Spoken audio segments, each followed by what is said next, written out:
Okay. We said insulin is a hormone which is secreted by the beta cells, and it's secreted in response to glucose surges or other stimuli such as amino acid. There is always some insulin. There is always some insulin in circulation, and there are some boluses which are triggered by rise in blood glucose levels. And insulin, as we know, it's a life-saving treatment for type 1 diabetes. And its ideal therapy should mimic closely as possible the physiological pattern of insulin secretion. Intensive insulin therapy reduces considerably the incidences of diabetes-related complications. That is the natural insulin secretion pattern. Normally, there is a basal secretion which is continuous, whether you're fasting or eating, and there is a bolus secretion which is secreted during the periods of eating. We have different types of insulins. We have the rapid-acting insulins. Examples are Lispro, Aspart, or Apidra. We have short-acting insulins. Examples are Actrapid and Humulin R. We have intermediate-acting insulins. Examples are NPH. And we have the long-acting insulins. And those are the example. We have Lantus, we have Glargine, we have Degludec. And we have mixed insulins. Could not put them there. The example of mixed insulin is Mixtad. These are the type of insulins and their properties. The rapid-acting analogs, normally the onset of action for this insulin is 10 to 20 minutes. They peak at 1 to 2 hours, and the duration or bioavailability is 3 to 5 hours. And they should be taken immediate before meals or with meals. We have soluble Actrapid, example soluble, which is short-acting. Examples Actrapid. Onset of action is 30 to 60 minutes. Normally, its peak is 2 to 4 hours. Duration of action or bioavailability is 6 to 8 hours, and should be taken 30 meals before meals. Intermediate insulins, example NPH. Its onset of action is 1 to 2 hours. Its peak action is 5 to 7 hours, and it can be taken once or twice. Duration of action is 13 to 18 hours. And we have a biphasic mixture, that is Mixtad. Onset of action is 30 minutes. Peak action is 2 to 8 hours. Duration, bioavailability, it's 14 to 18 hours, and it's a twice daily dose. And we have long-acting analogs, example being Lantus and Degludec. With Lantus, onset of action is 1 to 2 hours, and they're peakless. And duration of action is 24 hours, and it's a once-a-day dose. Degludec same, it's 1 to 2 hours onset, and it's peakless. And bioavailability is up to 40 hours, and it's also once dose. Insulin therapy should replicate the normal physiological response, and insulin regimens should be individualized, and there are several factors which are to be considered, like the type of the diabetes the patient has, the willingness to inject, the lifestyle, the blood glucose monitoring, age and dexterity, glycemic targets, other health problems such as cancer, dialysis, and contraindication to glucose-lowering agents, and the cost. Indication for insulin therapies, type 1 diabetes, women with diabetes who are pregnant or who are breastfeeding, and transiently in type 2 diabetes, in special situations. In type 2 diabetes, inadequate controlled on glucose-lowering agents or secondary failures, and some women with gestational diabetes. In type 2 diabetes, at onset of the disease, if fasting glucose is above 14 millimole, or the patient has ketonuria. And in stressful situation, like severe infections or trauma during pregnancy or during surgery, or diabetics on steroids. Insulin administration sites and techniques. I think they are self-explanatory. When we are doing the injection, we are supposed to pinch the skin depending on the needle you are using. We have different types of needles. We have the 4 to 5 millimeters. We have to 6 and 8, and we have 10 to 12. So whenever you're having a needle which is long, like 10 to 12, the technique is different. You have to pinch some skin up, and you slant the needle to a 45-degree angle.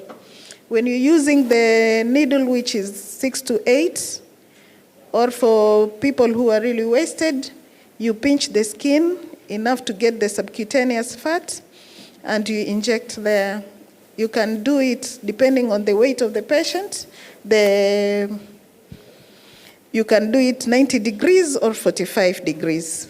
And for the 4 to 5 millimeter needle, you can do a 90 degrees injection.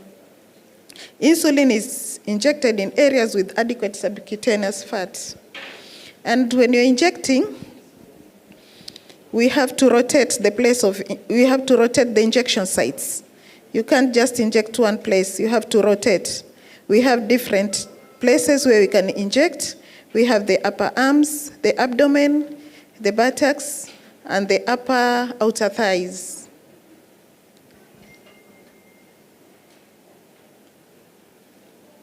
We have different kinds of delivery methods.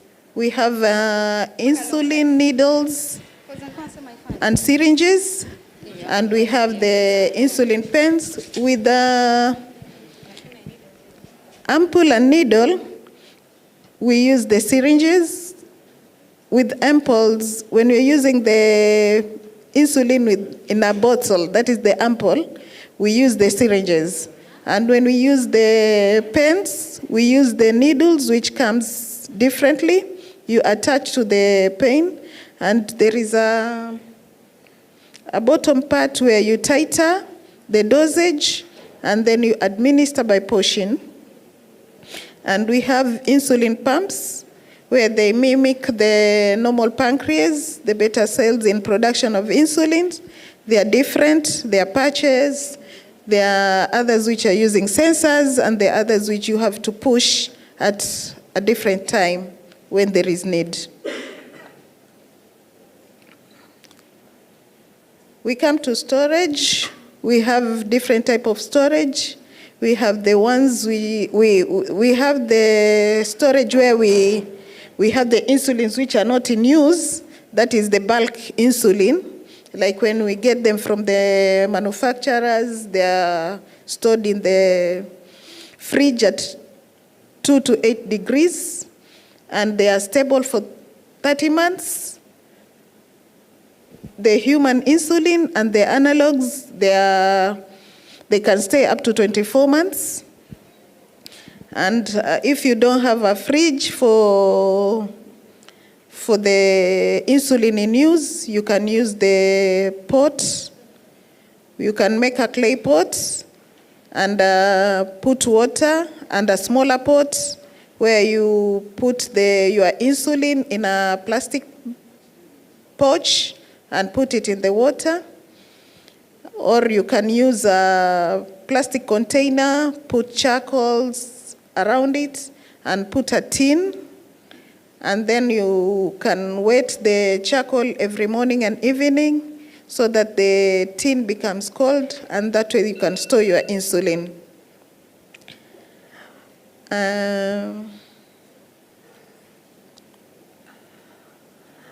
The patient's advice is when you initiate insulin therapy, you have to educate your patient on hypoglycemias, on the sick days, and physical activity, and you also have to ensure your patient is doing the blood glucose monitoring, and you have to talk about diet.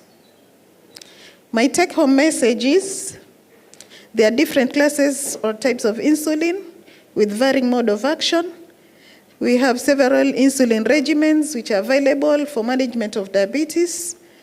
And the preferred insulin regimen is the one that mimics physiological insulin blood glucose interaction.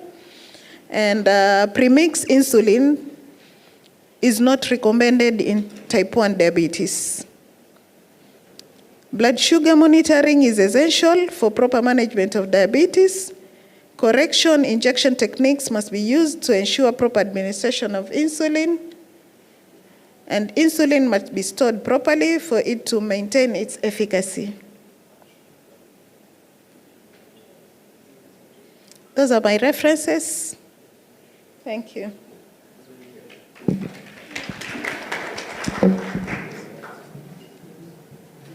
Mashallah, well done, Matron. Before you step down, does anybody have any remarks, any concerns? Wonderful presentation on insulin, right? Huh? Yeah, sure. Thank you for your wonderful presentation. I have one question. I've always wanted this opportunity to ask this question. Out of the long-acting insulins, you talked about Lantus, Detamir, and Degludec. Mm-hmm. Is there a preference of one or the other? Is there any advantage of one or the other? Or is it just that they're all good and they come from different companies? I'd like your response to that. Thank you very much. I would say this is as per the physician and the patient. There are ones which have long bioavailability, longer than the others. Like, I don't know if my presentation is still there. Like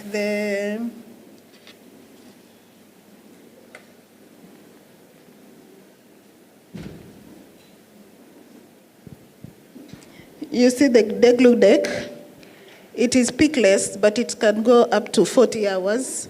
For a patient who is not good with injections, like maybe somebody who's traveling and you want them to be on Lantus, you can use Degludec because they can do it once in 2 days because the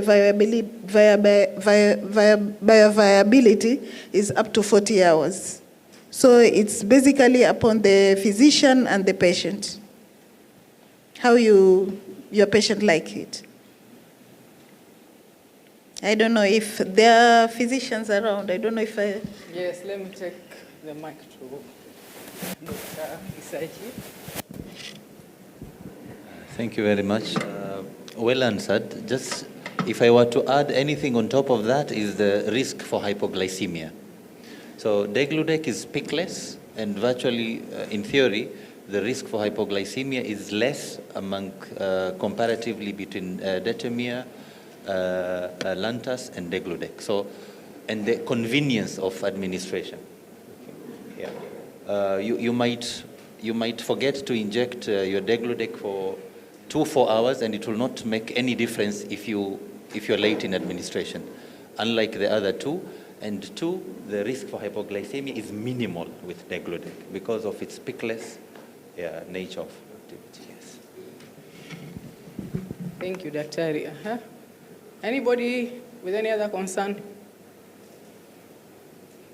I would have loved somebody to ask about the pots where you store the insulin in. Maybe Matron will tell us about it. We come in a resource limited area, and most of the time we get patients that ask, where can I store the insulin? I don't have a fridge. I don't have a neighbor that has a fridge. I've talked of a plastic container or a clay pot, which is filled with water, and then you have a smaller clay pot inside, and you have your insulin wrapped in a plastic zip or a plastic lock. Thank you. Thank you, Matron. Or you can have a plastic container with charcoal, with the holes, and then you can put water. You can water the charcoals every morning, and you have a tin inside the perimeter of the charcoals. The tin will get cold through the charcoals and hence keep your insulin cold. And you can carry it along.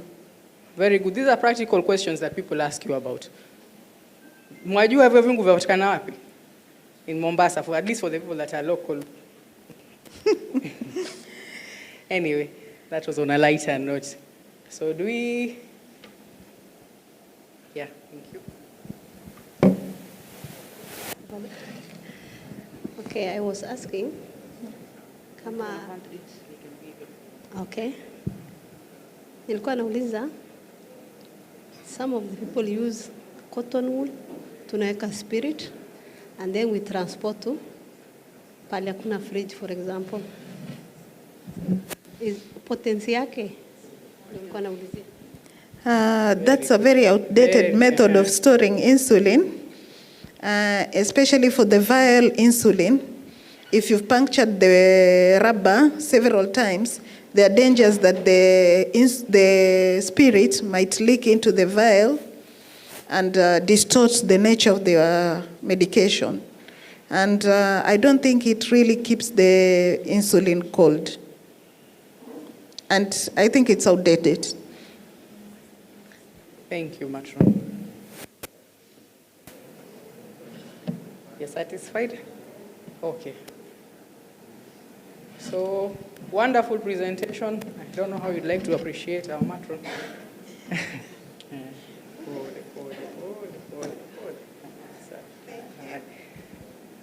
Thank you. So after this presentation, we'll be welcoming the next presenter.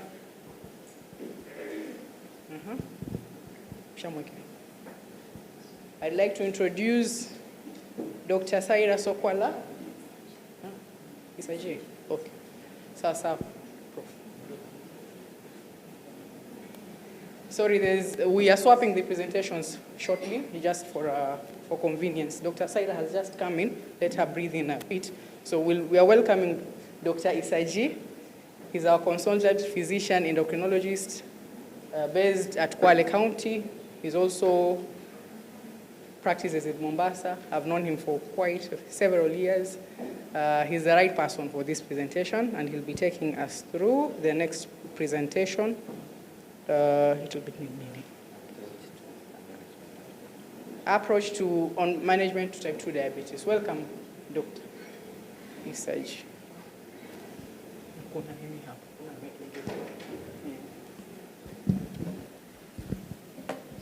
Assalamu alaikum wa rahmatullahi wa barakatuh. It's a privilege and an honor to be with you this morning to discuss diabetes.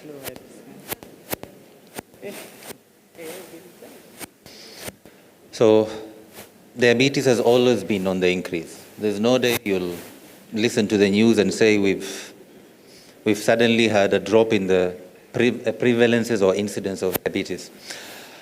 By the year 2045, by IDF guidelines, these many individuals globally will be living with type 2 diabetes. Okay? And the sad reality is that the biggest jump, the biggest increase is in the continent of Africa. Another grim fact is that of the individuals living with diabetes, only half are aware of their diagnosis. Okay. So they've been told to stick to the podium. Another grim reality is only half of the people who enroll to therapy or who enroll in therapy achieve the targets we set out for them. And the targets are what? Other than just the numbers. Fewer complications, fewer mortalities. So that's the sad reality of diabetes. So a fact we've known that diabetes comes with the burden of morbidity and mortality. 2 to 4-fold increase in the risk of coronary heart disease, 2 to 5 increase in the risk for heart failure, and a 2 to 4-fold risk in the risk of stroke, and the 65% cardiovascular death resulting from diabetes. Again, it is an established fact that diabetes is the leading cause of end-stage renal disease. Diabetes is the leading cause of amputations globally. Diabetes is the leading cause of blindness in the age group between 20 to 79. Established facts. So this is diabetes. Diabetes robs you of 6 years of your life.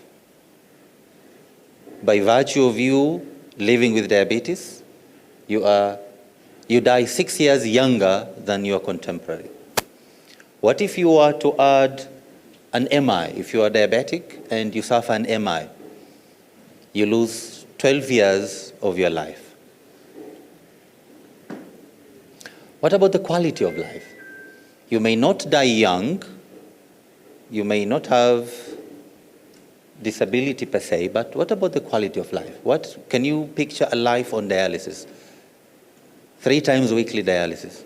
Can you picture a life post-amputation? Can you picture a life of erectile dysfunction as a man? So this is the other angle of type 2 diabetes complications.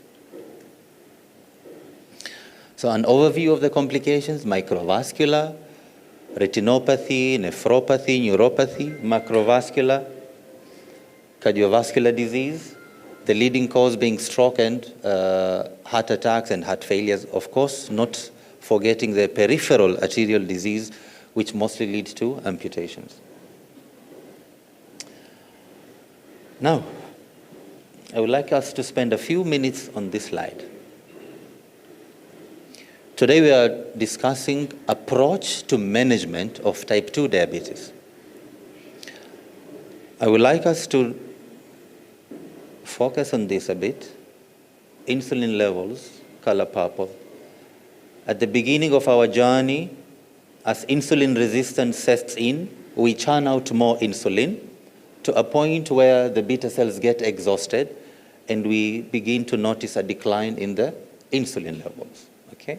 The incretin levels, the incretin effect, initially up there. As type 2 diabetes progresses, less and less of the incretin effect. And what's the incretin effect? Incretin effect is the beneficial effect of, we experience normal physiology. When we ingest a meal, we get through the GIP and GLP-1 receptors, we get suppression of glucagon release and a stimulation of insulin. And the net effect is what? A drop in our glycemia levels. So insulin levels drop, incretin effect drops as we embark on our journey of diabetes. And what happens to the sugars? They go up. So just by virtue of looking at this slide, our approach to diabetes can never be static from this point to this point. It can never be static from this point to this point. As the dynamics of the disease changes, our approach equally needs to change. Again, sorry.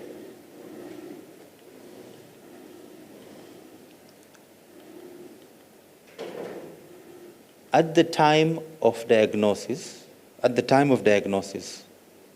There. Complications already set in. At the time of diagnosis, complications have already set in at the point of what? Dysglycemia. Not diabetes, overt diabetes. At the point of dysglycemia, complications already set in. So again, if we are managing diabetes, management starts here, at the point of dysglycemia. We screen individuals with dysglycemia and then propose a management approach. Is it dietary? Is it metformin? Is it pioglitazone? Okay. So at this point, this is where we start our management of diabetes. This is the ominous octet, the different pathophysiologies of hyperglycemia. And these are the various agents, These are the various agents that act at all these sites to counter the hyperglycemia. We have all these wonderful molecules with us to target all these pathophysiologies that bring about hyperglycemia. And I just put this up here to show the journey that diabetes therapy has come through over the years. From 1950s, where we only had insulin as the only therapy to combat diabetes, to sulfonylureas, and over the years, all these molecules came into the market and are widely available for use. Again, we are familiar with the molecules right now on the market. The big one is the metformin, commonly used, and this is the much it can drop your A1C. This is another class of molecule we use a lot, and that's the much it can drop. Pioglitazone, this is another common group, okay? All right. Alpha-glucosidase, not widely used, but this slide here is what we largely have available for use in managing our diabetes patients. If there's any question after this regarding any of the molecules, I will more than be happy to answer. Now, diabetes is sugar. The simple logic is if I have a problem with high sugars, I should have no problem if I lower the sugars, correct? Diabetes is high sugars. So if I lower my sugars, problem gone.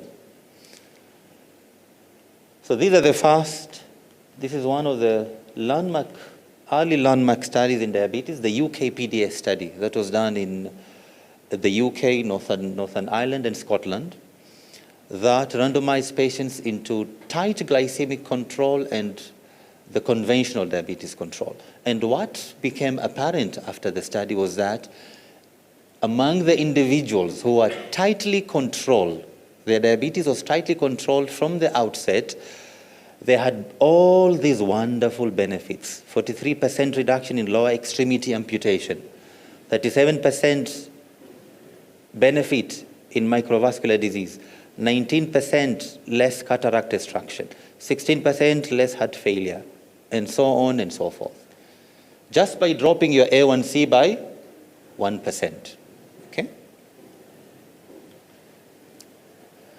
An extension of the same program revealed pretty much the same, although the cardiovascular benefit only became apparent later on after follow-up of this subset of population, almost as close to 20 years, 30 years later.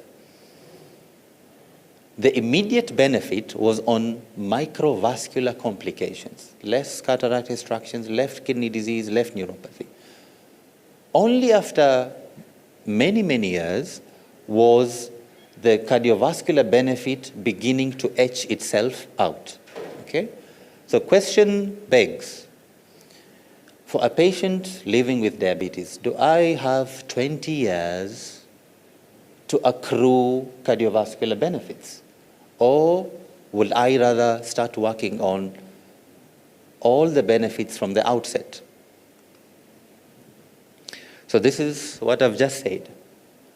There was clear benefit in all these microvascular complications, but these not apparent until later on, and initially not statistically significant.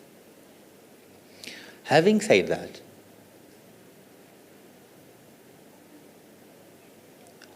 are there any molecules right now in the market that can change the story for us? This is SGLT2 inhibition.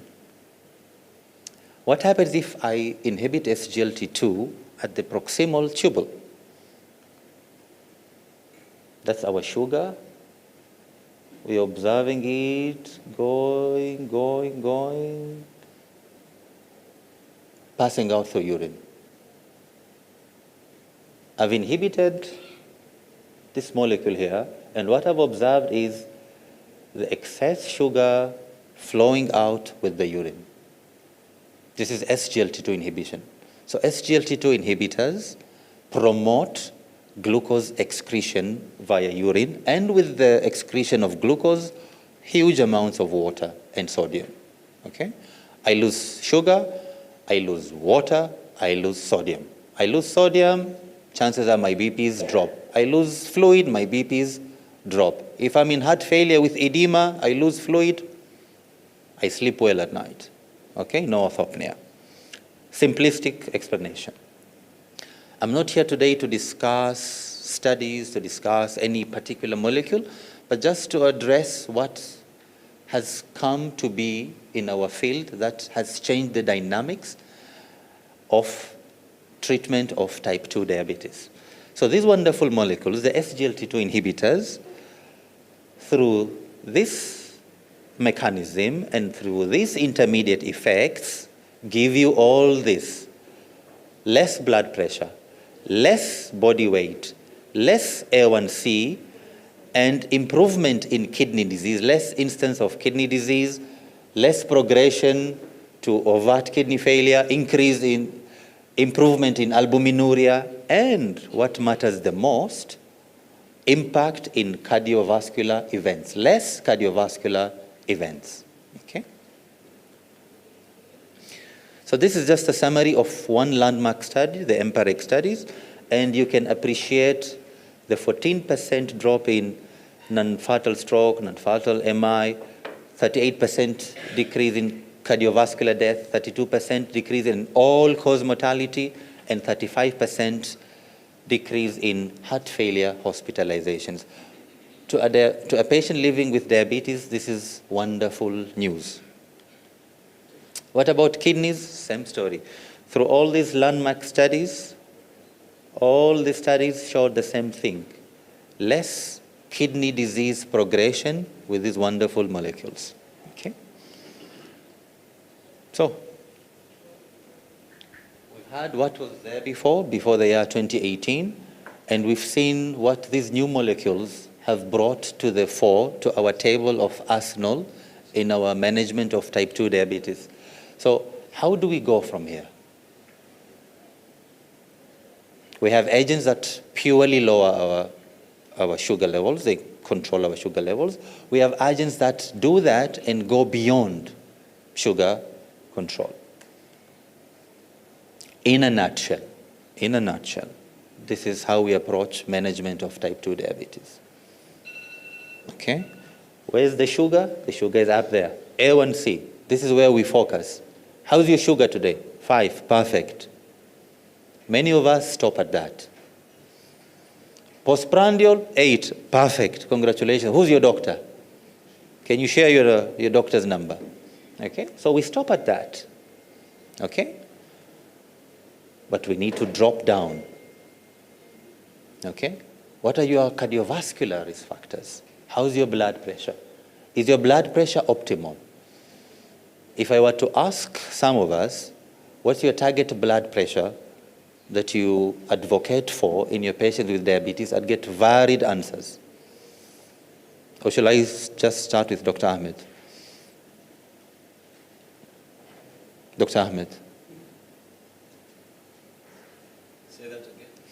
Target blood pressure for patients living with diabetes.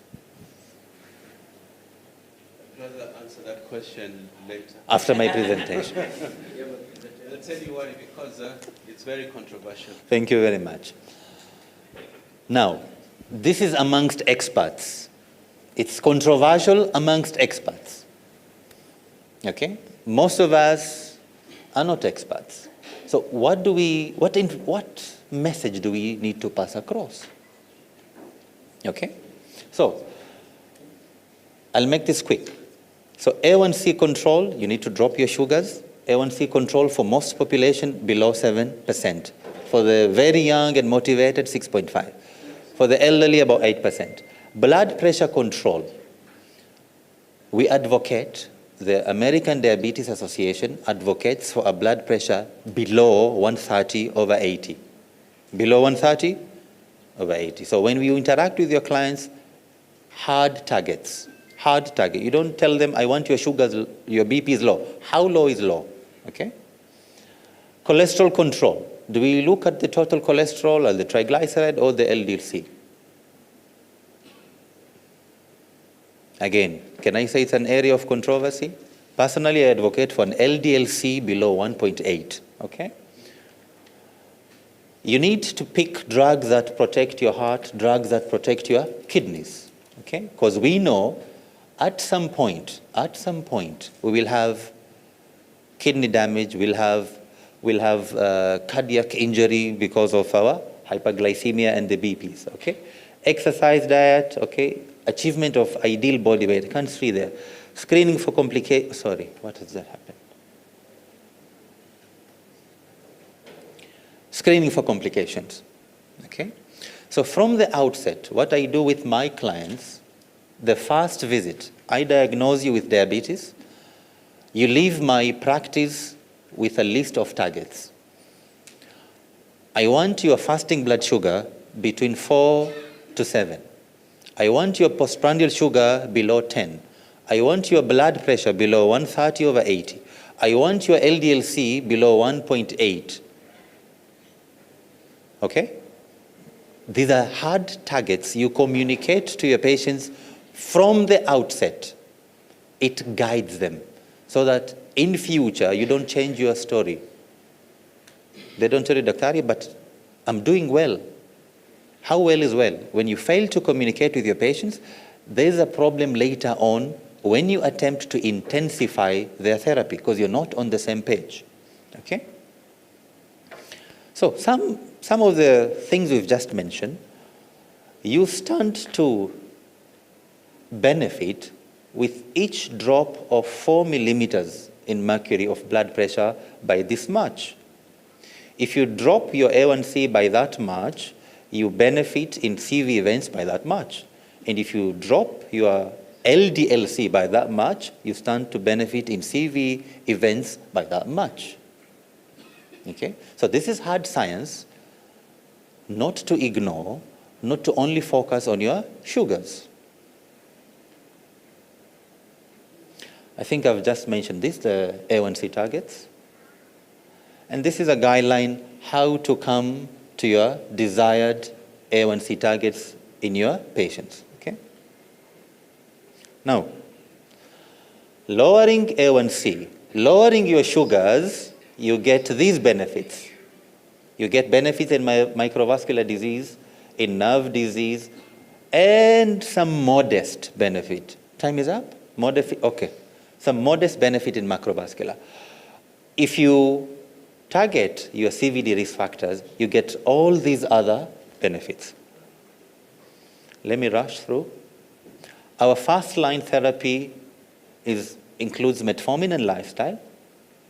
And metformin should be continued whenever you add on any other therapy. But however, you can choose from the outset to start early combination therapy. Why? Because of better glycemic control and extension of time to treatment failure. Okay? There's a famous study called the Verify study that has informed us of the benefit of dual agents from the outset of diagnosis of diabetes. My time is really up? Okay. This is 3 minutes. Okay. Let me jump to the meat of it. Now, this is how the latest guidelines look like. On the left, the atherosclerotic cardiovascular panel. On the right, purely glucocentric approach. I'm only worried about bringing down my sugars. On top of sugar control, I'm worried about my heart. I'm worried about my kidneys. I'm worried about my cardiovascular risk factors. All this on the left panel. Here, I just want to get my sugars low. So what's the approach? Let's start. My only concern, I want to drop my sugars. I'm not hypertensive. I don't have heart disease. I don't have kidney disease. So what's my best approach? I want to lower my sugars, but I'm concerned about hypoglycemia. So what agents are preferred? DPP-4 inhibitors, GLP-1, SGLT2, pioglitazones. I want to lower my sugars, but I want to remain weight neutral. What agents? Okay. I want to lower my sugars by cost is an issue. What agents come to mind? Those agents. The agents we've been prescribing all through. Okay. But notice that SGLT2s are featuring in both these panels. Now, what if I have atherosclerotic cardiovascular disease? I have coronary heart disease, I have cerebral vascular, I have a stroke, I have a peripheral artery disease. What if I have risk factors for the same? I'm above the age of 55. I have some stenosis in my big artery. I have left ventricular hypertrophy from my hypertension. Or I have heart failure, or I have chronic kidney disease. And this is the meat of the complications of diabetes. What agents come to mind? SGLT2 inhibitors and GLP-1 receptor agonists. And you use them independently of your A1C control, whether you are on metformin or you are not. So, in your patients with established cardiovascular disease, with kidney disease, or with multiple risk factors for the same, kindly use or pick agents that have benefit on the same.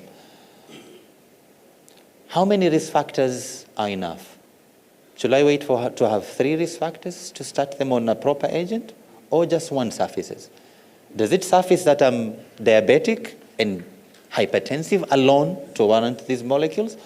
Or does it suffice that I'm diabetic and above the age of 55? The lower, the better. Okay? Let me skip that. I would like briefly to talk about insulin, although the previous speaker before me did. Insulin is the most wonderful agent to lower your sugars. And these are some of the indications to initiate insulin in your type 2 diabetes patients.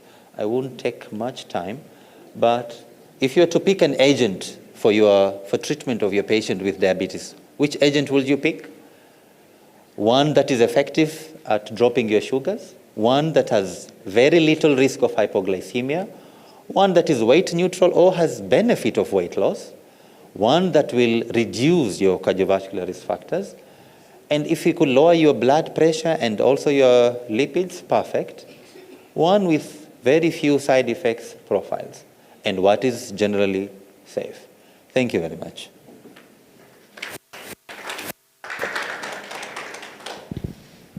Thank you, Dr. Thank you. I wish we had more time now that we are commemorating the World Diabetes Day. I hope many of you are aware that today is World Diabetes Day. So the talks are actually on point. I hope we've been able to summarize a few things. So when you're starting your patient on diabetics care, you have to risk stratify them. So, any concerns from the podium, from the audience, sorry? Anyone that has?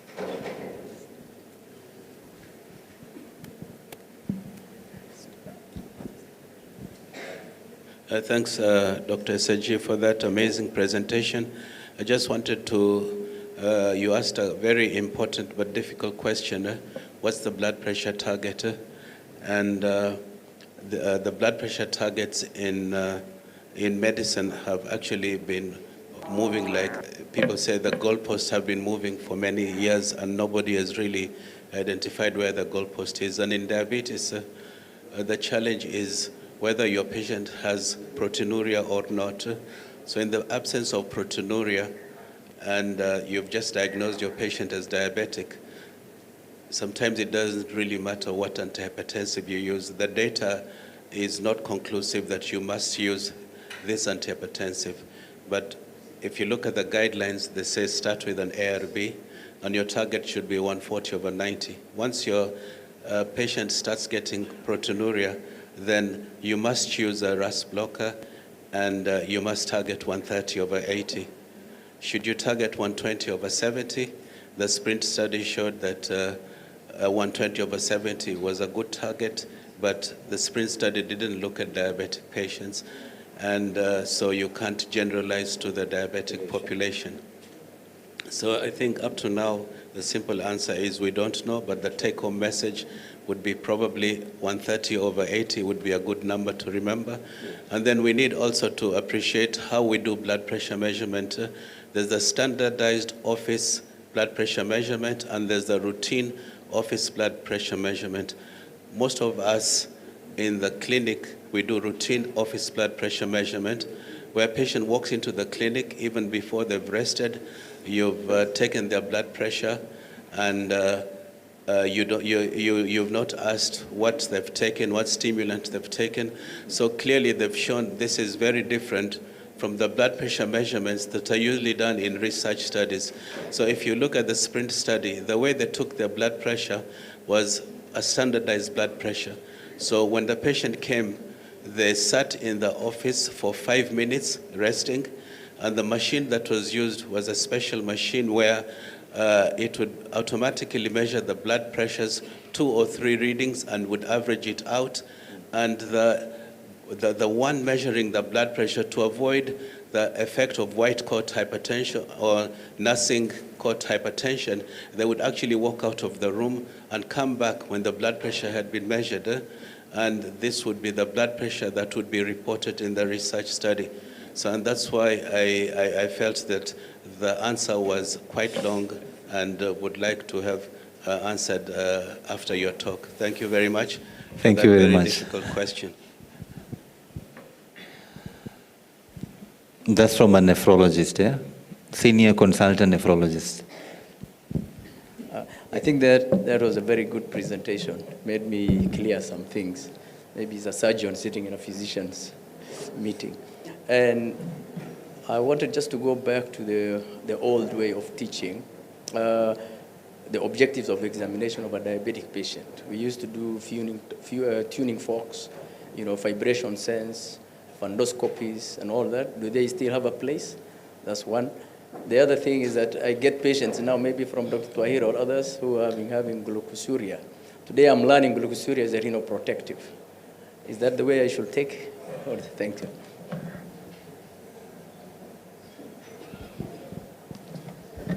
Thank you very much for the 2 questions. As much as we would love to hold on to the old school of doing things, we find ourselves caught up in the rush to see as many patients as we can. And to be honest, over the years, our clinical skills as well have rusted. Okay.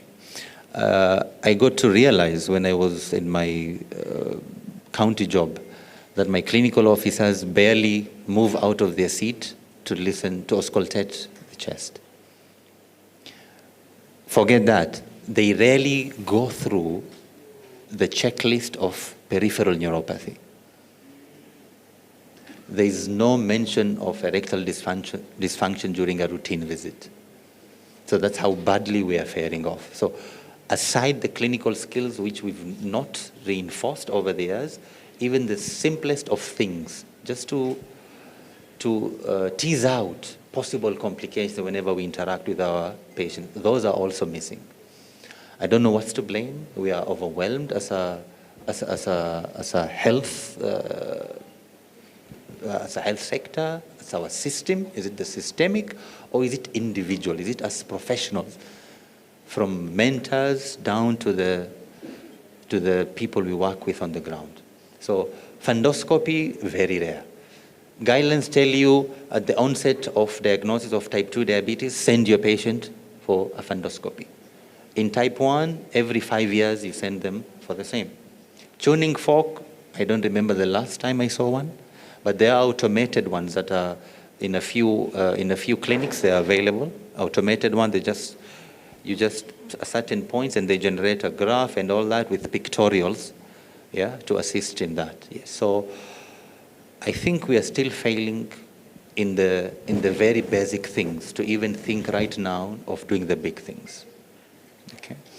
As regard glucosuria, with regards to SGLT2 inhibitors, yes, through that and through other mechanisms, we get to achieve all these benefits. I want to say that we still are learning more and more about the molecules other than the simplistic, we know for sure of glucosuria and natriuresis and diuresis. Okay, there's much, much more we are beginning to learn. And their roles are extending beyond cardiac, beyond renal, beyond neuro. Okay, there's an indication right now in fatty liver disease, in Alzheimer's. Yeah.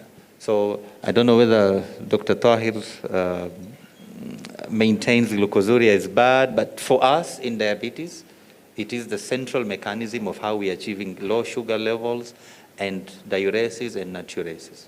Okay. Yes. Thank you, Dr. For the benefit of time, maybe we'll have the last input, then we'll proceed. Thank you. First of all, I sincerely appreciate the wonderful presentations from our colleagues and the comments from the gurus of this specialty. What I want to say, those of you who are very young maybe will not remember, and those of my age, there was an assistant minister who was a doctor also called Eleanor Mayo from Western Kenya. And one time, was in Parliament, MPs were asking for mortuaries to be built at various hospitals. And he asked them, why are you talking about the mortuaries? Why don't you prevent the death? Now, this is really where we are, is in the hospital. But I want us to move out of the hospital before we come to it. How do we prevent the occurrence of the disease? And highly, this is associated with our diet. 2, how do we give education and knowledge for prevention? Time is gone when we wait for the clinics. There was no patient to come to clinics. And I was very much impressed of late, particularly in the coast, where people have started giving lectures in the mosques. We need to move to the mosques to do these presentations in the most rudimentary way that our elders, our mothers and grandfathers can be able to understand. And the second is how do we improve our diet, including our sisters or our mothers who are the main, perpetuators of this. So I think we need to have a plan of how we can be able to prevent this disease. Literally, even the most remotest, in the rural areas, many elders are now coming with diabetes, hypertension, and with loss of sight. And this is very, very tragic, actually. And we need to move to the prevention. And we need to approach the use of mosques and other social amenities, not a hospital, where we can give this education. Thank you so much. Jazakallah khair. It would never have been better put. Prevention is key to everything. And now, with the next talk, we'll be trying to curb this. I'll be welcoming our next presenter, Dr. Sairabanu Sokwala. She's consultant endocrinologist, physician, clinical associate professor at Aga Khan University Hospital in Nairobi. She's also a fellow, Royal College of Physicians, Edinburgh, founding fellow, Kammp. She's also a research lead in the Kenya Diabetes Study Group. She's written several publications and has several interests in diabetes related programs, for example, diabetes and obstructive sleep apnea. She's written papers in reproductive health and diabetes. She's written papers in... Mashallah, she's achieved several awards. And for example, she's one of the most recent and most maybe, she's a lead in KDSG production of the latest national diabetes guidelines that were presented this year. Welcome on board. She'll be taking us through nutrition in diabetes. Thank you, Dr. Assalamu alaikum and to all of you. First of all, I'd just like to correct a few things. Today is not World Diabetes Day. It was yesterday, 14th of November. And anybody can quickly just tell me why that's World Diabetes Day. Why is the 14th of November World Diabetes Day? I have an award for you if you know this. So it was the birth date of the person who invented insulin, Frederick Bent. Yeah? So it's important to just know that. And another disclaimer, very big disclaimer, is this is not my presentation. I have not prepared this presentation, but it's just unfortunate that the person who prepared it, Esha Bakari, who is actually a registered dietitian, she is not able to make it, so I'm just presenting it for her because we didn't want her efforts to go in vain. So if there is anything wrong with it, then it's not me, but everything good is me. So let's proceed with it. So basically, when we look at nutrition therapy in diabetes, I think all of us know that nutrition is very important. And actually, I really like the last comment that diet holds a key portion of diabetes management. Without the diet and physical activity or lifestyle modification, then diabetes management holds little fruit when we give all the amazing molecules that Dr. Isaji talked about. So dietary modification is important. Principles of dietary management is that it has to be individualized. It has to be individualized based on the socio-cultural aspects of the individual, based on the economic aspect. What is it that your patient can afford? What is available? What is affordable? What is accessible to your patient, yeah, as you apply their management. And then the psychological influences. I cannot tell the patient, my patients coming to the clinic who cannot to stuff like quinoa, that you should be taking quinoa, you know. Those are things that you should be in as much as there may be healthier choices. A multidisciplinary team definitely is required for management of diabetes nutrition therapy, and all our patients, wherever possible, should be seen by at least a dietitian or a nutritionist, at least at the time of diagnosis, or you should empower your educators to step up to that level to provide at least basic dietary advice to your patients, okay? So what are your goals? Is to promote and support healthful eating patterns with a variety of nutrient-dense foods, okay? And to prevent the rate of development of chronic complications. So patients who do have diabetes, you want to prevent progression, and those who don't have, you want to prevent diabetes from setting in, like patients with pre-diabetes. And you want to maintain the pleasure. You still want to maintain the pleasure of eating so that you don't just completely make them miserable so what life are you giving them? You're giving them very great blood sugars, but they are miserable. So that's what you also don't want to take your patients to. And to address individual nutrition needs, taking into consideration personal and cultural preferences, like I said. Okay. And so when we look at the aspect of nutrition therapy, the first thing when your patient comes to the clinic or has been sent to the dietitian, or even yourselves in the clinics that you sit in, the first thing you want to do is to assess the nutritional needs of this particular patient. And you start with history. You first assess what is their medical history, what is the duration of diabetes they've had, what type of diabetes are you dealing with, what other chronic conditions do they have. Like I see a lot of PCOS, polycystic ovarian syndrome, hypothyroidism. Look at all these other aspects, their weight aspect. Obesity, take a comprehensive history of their obesity. And in obesity evaluation, or even in diabetes evaluation, you take their dietary history. What is it that they are eating at that time? How is their food patterns at that time? Like I said, take into consideration the cultural aspect. And then there are some history-based tools that you can use.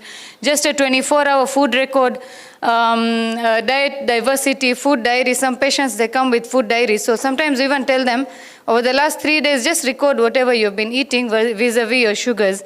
So that can be a useful tool. And then your measurements. Basic anthropometric measurements can guide a lot. So just your height, weight, body mass index is a big tool. Although it's not the 100% best tool to use, I believe. There are better tools because you can be a bodybuilder and you'll still have a very high BMI, whereas that's not such a bad thing, right? Because your fat composition is low. We are moving quite a bit towards fat composition analysis in practice so that you understand the overall body composition rather than only looking at the body mass index. There's another tool which is known as the weight to height ratio. And that's a tool that's gaining practice quite a bit. So those are some of the anthropometric tools that you could use. Waist-hip ratio, waist circumference. It's shown to be a better predictor of cardiovascular disease than just your weight. Okay, so that's another tool you can use. Then biochemical assessments. As you are prescribing a dietary advice to your patients, make sure you at least have their HbA1c levels, have their lipid profiles done. You need to know what are their day-to-day blood sugar levels. Also need to assess their thyroid profiles. In patients with diabetes, you need to know these things as you're advising for dietary advices. And then your clinical assessment includes diagnostic and informations. And what we talked about, what is it that their gastrointestinal tract can sustain as well. And like we said, you obtain your dietary history in detail. So when you're doing your meal planning, then you need to decide what food groups that your patient is supposed to take, right? Now with diabetes, I know here it's indicated carbohydrate intake of 45 to 60%. But that's not for every patient with diabetes. That's a lot of carbohydrate in a day, depending on the percentage that they take. Well, nowadays we look at even grams of carbohydrates and glycemic index, which I'll take you through. But you need to understand the individualized needs of that patient that you're looking at. Is this patient a laborer? Is it a construction worker? Or is it me and you working in the clinic the whole day, just sitting and writing, you know? Maybe once in a while standing up, examining a patient. There's a different situation of that patient compared to a patient who is on construction work. So the person whose labor-intensive job would require a higher proportion of carbohydrate compared to those whose job is not so labor-intense. Again, you look at the weight of the patient and you decide what kind of level of carbohydrates you're supposed to give to that patient. Fats, we say about 20 to 30% with higher intake of unsaturated fats compared to the saturated, and I'll take you through that a bit. Protein, you can see about 15 to 20%, and fiber about 20 grams, okay? And then you need to add your vitamins, minerals, and water intake. Do not forget water. Actually, I was in a conference recently, and they had a whole talk on just how water impacts endocrine function, and it's amazing to see how important water is in our bodies, and we often tend to ignore that. So when you're doing your meal planning, the principles here include nutritional adequacy. You need to give adequate nutrients amounts, the way I've discussed, and caloric control needs to be taken. How much energy is this patient going to consume at the end of the day? Nutrient density, yeah? Variety of nutrients for small number of calories and proportion to each, so this is just a continuation. And then individualizing the nutritional care of your patients. And then flexibility. Don't say there are two choices and this is just what you're supposed to eat. So that's very boring, right? So avoid flexibility to some extent. And then it should be acceptable, pleasing to the eye. You know, like in Ramadan, a lot of patients tell me, you keep telling us you eat sukuma wiki at night. It's at suhoor. How acceptable is that? Not very much, right? So you have to look at what is acceptable to your patient as you're telling them to make the choices. And then it should be economically feasible, obviously, to the budget, okay, depending on which patient you're looking at. So this is just cutoffs for BMI, which are provided by WHO, but remember, these are not for Asian. This is for non-Asian populations. For Asians, it's -2 of each. So if you look at the weight categories, in all of them, you need to have basically nutritional planning and advice, including even in the underweight. You still need to have aspects of balancing their weight or bringing their weight up. But especially when you start looking at overweight, obesity class 1, class 2, and class 3, which we call as severe obesity or extreme obesity, then at every step, if diet and physical activity do not form your base, then whatever else you do is going to be very temporary. Let me tell you, I've seen it. Yeah? We use all these magical drugs that we have nowadays, semaglutide and tirzepatide. We have them. We get access to them. We have patients also undergoing bariatric surgeries. And what happens? After a while, if they are not on the right kind of dietary and physical activity and counseling and attitude change, we are back to the same. So every aspect is associated with dietary intervention to be at your core front Okay, so the tools used in meal planning is the plate model or the handy portion guide where you can't get the plate model. Plate model is kind of running a little bit out of favor now, and we are moving more towards individualizing foods to individual patients. You look at food groups and servings and carb counting, I'll take you through it a bit. So just to give a typical example of your plate model, and you can see that your healthy plate would have at least, we could say about half of it should have your cooked or uncooked vegetables, greens preferably, and then you have a smaller portion, about a quarter, as your whole grains, as meaning your carbohydrates, but more focused on the low glycemic index carbohydrates, and then your healthy protein constituting the other quarter. So in a very simplified shell, this is what the hand plate looks like. And then the hand model, again, very, very simple. If you just tell the patient your should be the carbohydrate. So if you're eating ugali, then no more than a fistful. Yeah? If you're having rice, no more than a fistful. But again, this depends on individual needs of your patient. Like there are some patients who are morbidly overweight, so or obese. We don't tell them to eat a fistful. Then we tell them, okay, let's at least start with a fistful, then we go down to half a fist. So like that. So even when you're advising your patients, be a bit gradual so that they don't feel the heat of it immediately to say, don't eat this, don't eat this, don't eat this, right? Vegetables, at least 2 handfuls, right? Meat and alternatives, just a palm full is enough, and fats about a thumb full, okay, or a thumb tip. So that's a very basic way of doing it. And then what is this glycemic index? So it simply means if I take a certain food, how fast will it raise my blood sugar? So like fiber diets and starches have got a lower glycemic index compared to foods like honey or plain sugar or glucose, which raise your sugar. Those foods are good for hypoglycemia management, the ones with very high glycemic index. So that's basically what it means. And just an example of what your low and a high glycemic index foods include. As you can see on the left side, they're the high GI foods, which I said like honey, potato chips, which people really like, rice flour, French fries, baked potatoes, all the foods that bring, make us really salivate a lot are on the left side. And then on the right side, there are all these foods like your brown rice, whole wheat, oatmeal, whole grain pasta, chickpeas, fresh fruits. These are the lower glycemic index foods. Now what I want to tell you is we used to believe fruits are excellent, right? Do you still believe that all fruits are great for diabetes? So what we know is that, fruits have very high GI, some of the fruits. Like for example, fast glucose releasing fruits like watermelons and, high sugar foods like even mangoes. You'll realize, and you tell the patient, check your sugar before you eat and then just 2 hours after. And if it's spiking more than 2, you can know that there is a problem. Very simple way of knowing that it will raise their sugar pretty fast. So we have to be careful with fruits. So what we advise is the berries, the blueberries, raspberries, they have lower GI compared to fruits like mangoes and oranges. And it's not that they shouldn't eat, but the quantity then should be lower than the other fruits that you're talking about. And so these are just the food groups and the grams or the servings. So there's something now known as the servings of food. So this is literally like basically how you would distribute food throughout the day for the patient.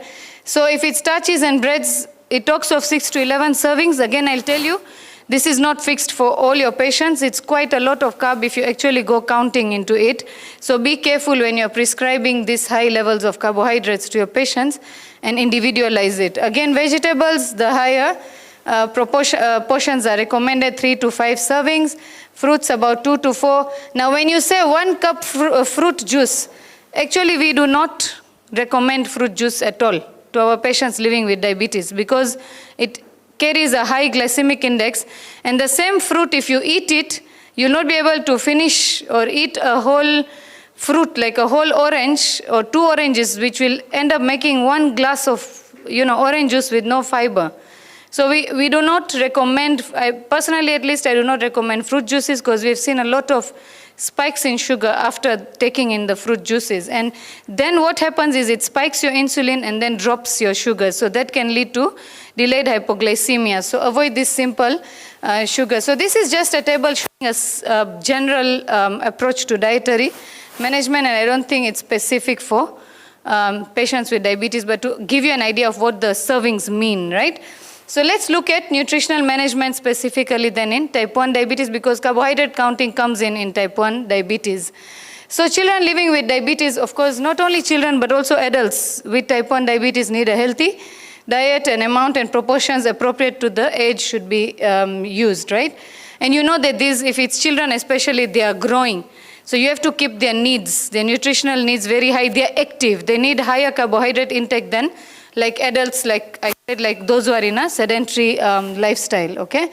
So you should look at their adapted nutritional counseling to their culture, ethnicity, and family traditions, and match the food and timing accordingly, and include a healthy snack in between your meals.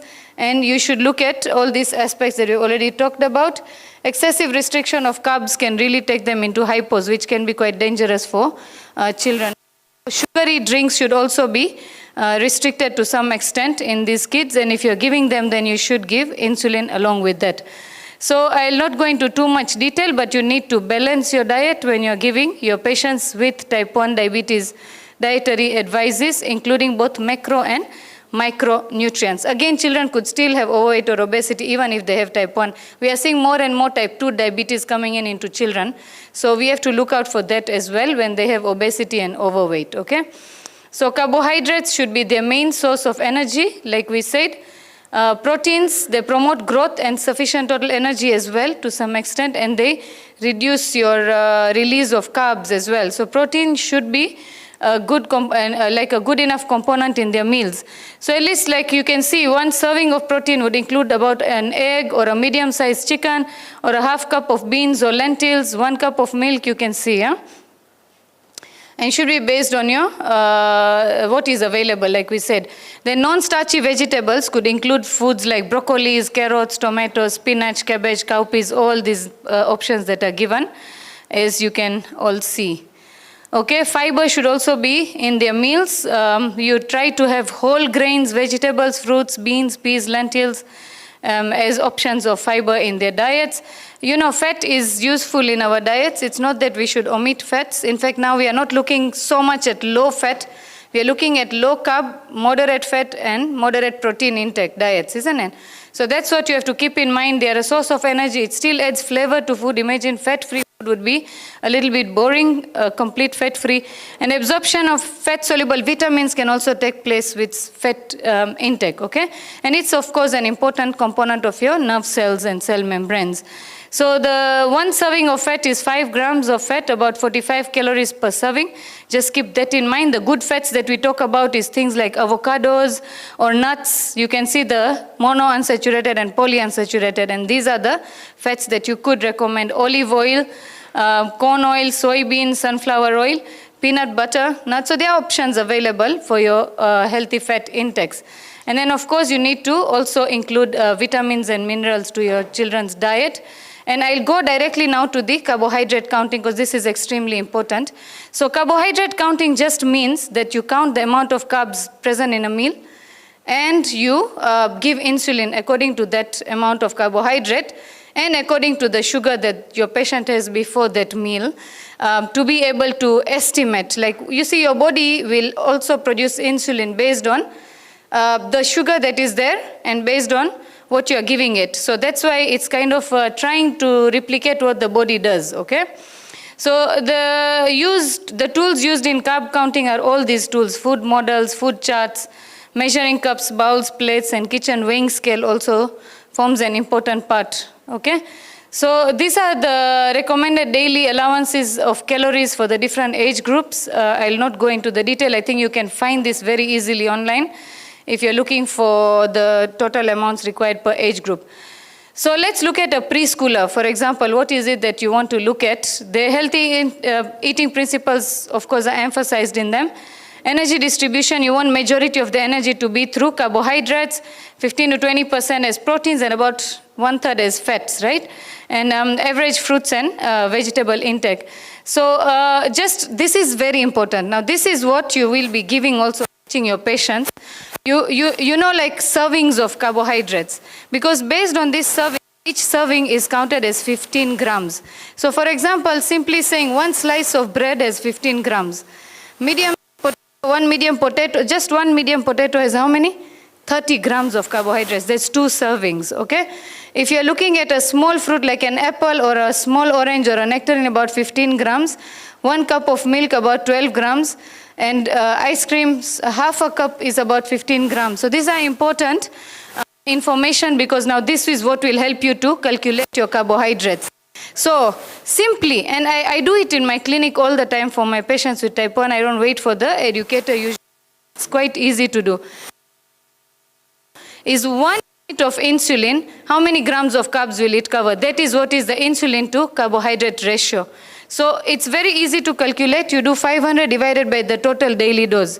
And that is for your analog insulins. But if you're using human insulin, you do 450 divided by the total daily dose.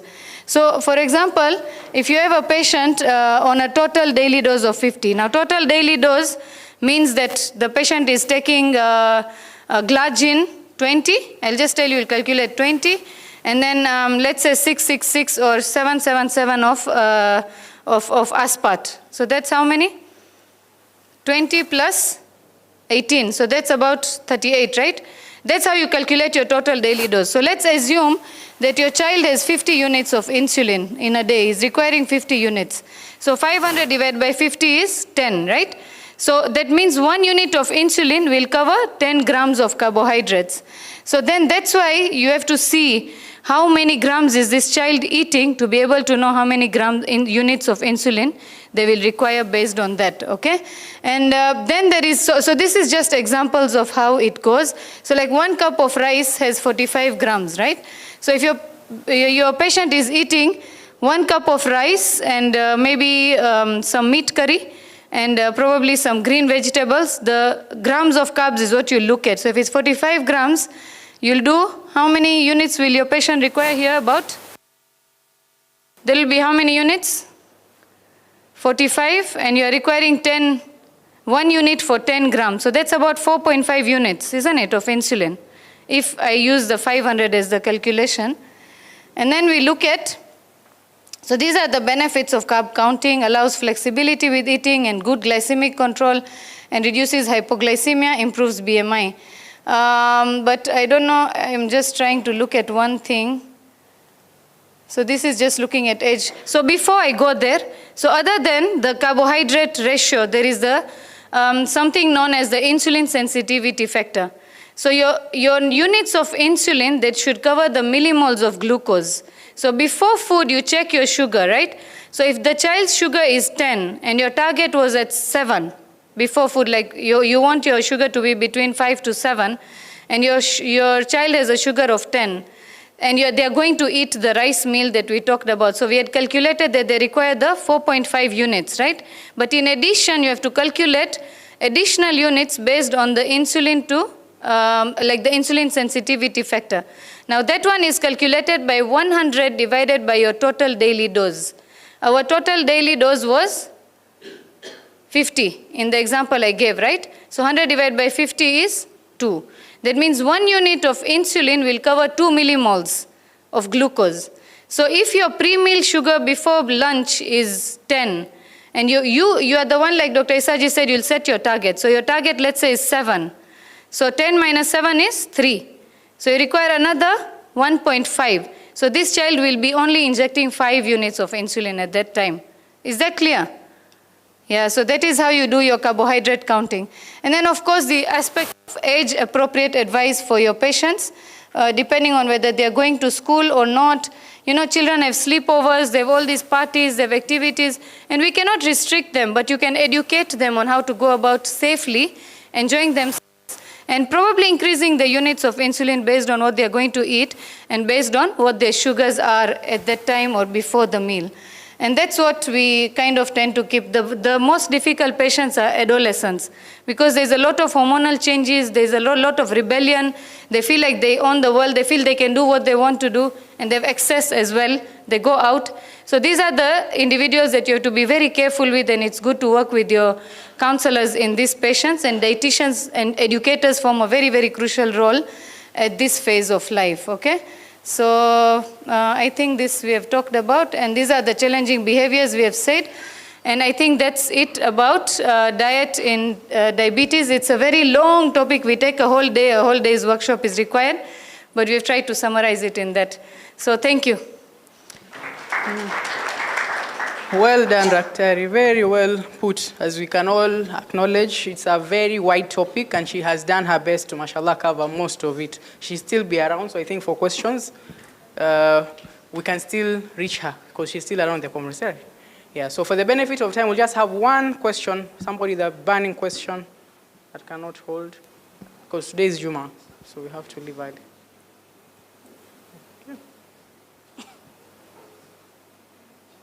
It's good, and nobody wants to ask about mambo ya zamani, brown bread, brown ugali, brown. Anyway, sawa.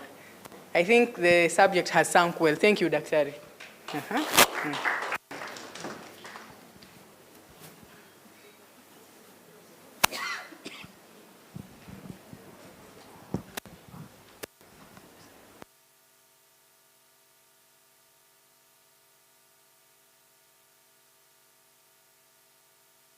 Thank you very much, Dr. Saira. I wouldn't have believed that was not your talk. It was very well done. Thank you very much. I think she deserves a bigger round of applause. So we are coming to the end of our first session this morning. We're going for tea break now. Hopefully you'll be back here by 10:50. That's only 20 minutes. I recommend that you bring your tea in the room so that we keep to time. But before you go, just want to recognize among us one of the prominent delegates who's come all the way from Uganda, and this is Professor Kagimo Majid Mayanja. Can you please stand up, Professor?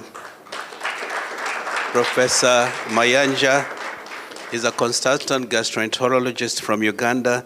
He's in the FEMA Executive Committee. He's also the HIV project, resource project lead in FEMA. He's also the East African coordinator and is the founder of Saida Abubakar HIV Resource Center. So thank you very much for attending our conference. We are really honored. So I'll invite you now for tea, and please come back in the next 20 minutes.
It's a major global health concern with increasing prevalence driven by aging population in old age. You get above 40, you're at a 20% chance of having heart failure with better treatment outcomes and improved survival.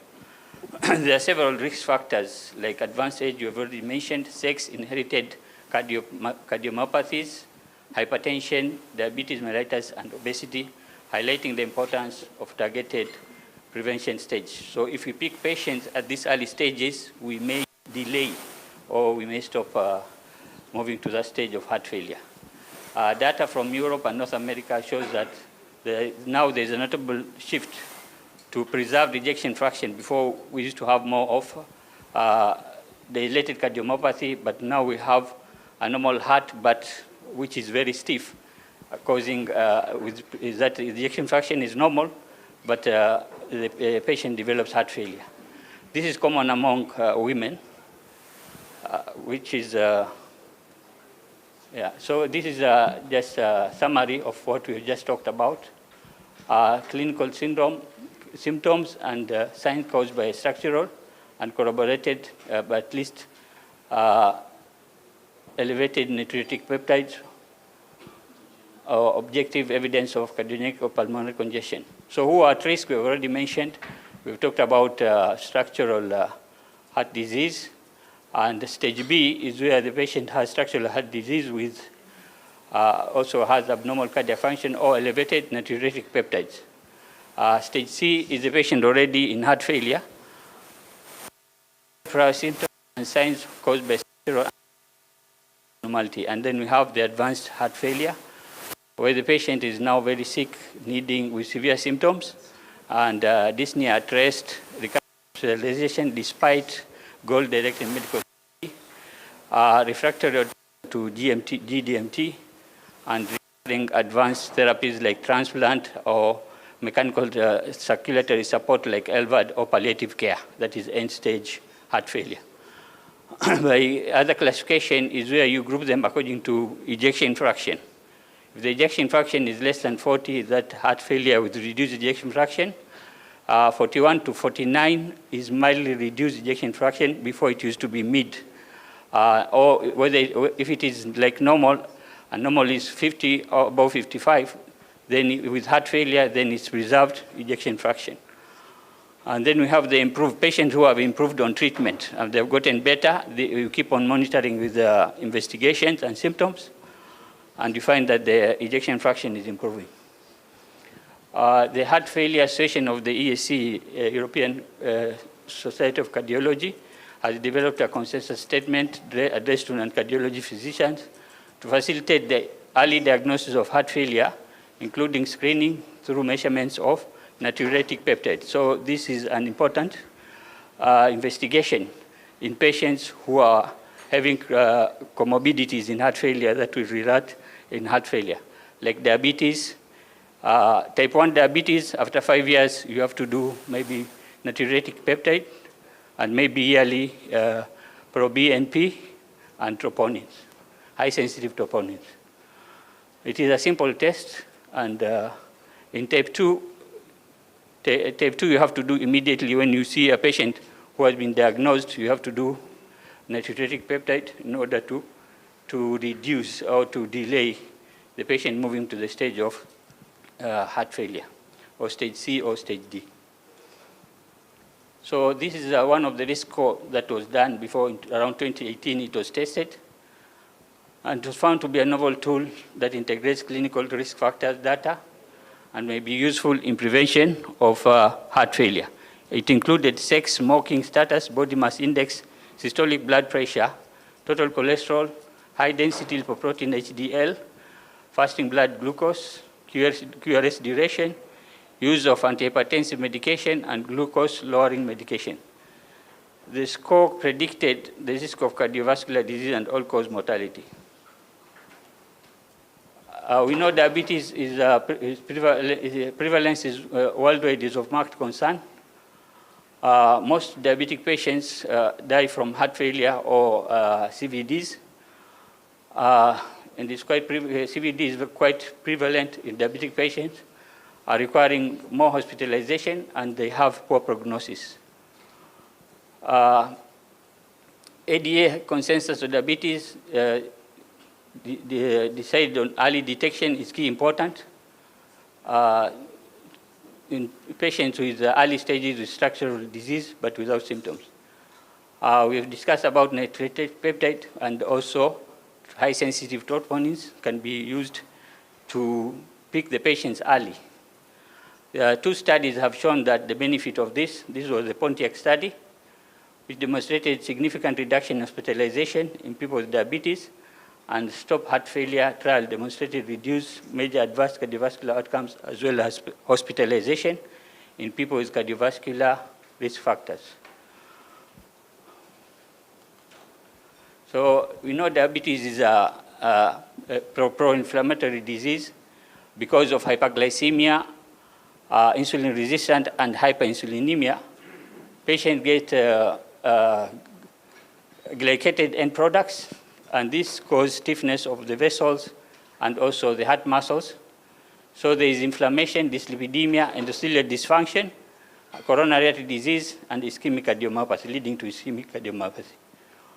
There's also LVH, because there's also RAS activation, which causes fibrosis, and also calcium handling.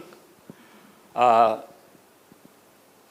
all that also causes fibrosis. Cardiovascular autonomic dysfunction also affects the cardiomyopathy in diabetic patients. All this will result in the end maybe in diabetic cardiomyopathy, either HFF or HFrEF. So this is also another score, which was also used. It's called the Watch DM score for 5 years incidence, which looked at the weight, age, hypertension, systolic blood pressure, diastolic pressure, creatinine, HDL, diabetes, fasting glucose, QRS duration, if a patient had had an MI or had CABG. It looked at the age, and that is the chart, BMI, QRS, whether it is greater than 120, it gave 3. And if you had an MI, it was a score of 3. I hope you are able to listen, you are able to get my voice, okay? Yeah, okay. Serum creatinine, diastolic blood pressure, if it is very low, it's 2. 60 to 80 is 1. Fasting blood sugar in milligram per deciliter, greater than 300 is 3. And HDL less than 30 is 2, 30 to 59 is 1, and 60 is 0. And the risk scores are here. Very less than 7, it was very low. 8 to 9, low. And if it was above 14, it's very high, with a 5 high risk of 17.4. This happened mostly during COVID because most diabetic patients with heart failure were dying from COVID at that time. And this is where they started looking at the risk scores. We discussed about diabetic cardiomyopathy, and this trial, ARISE, was a phase 3 trial which investigated the efficacy of a drug on rats against aldose reductase. It was an aldose reductase inhibitors in patients with diabetes and showed some good outcome. Yeah. So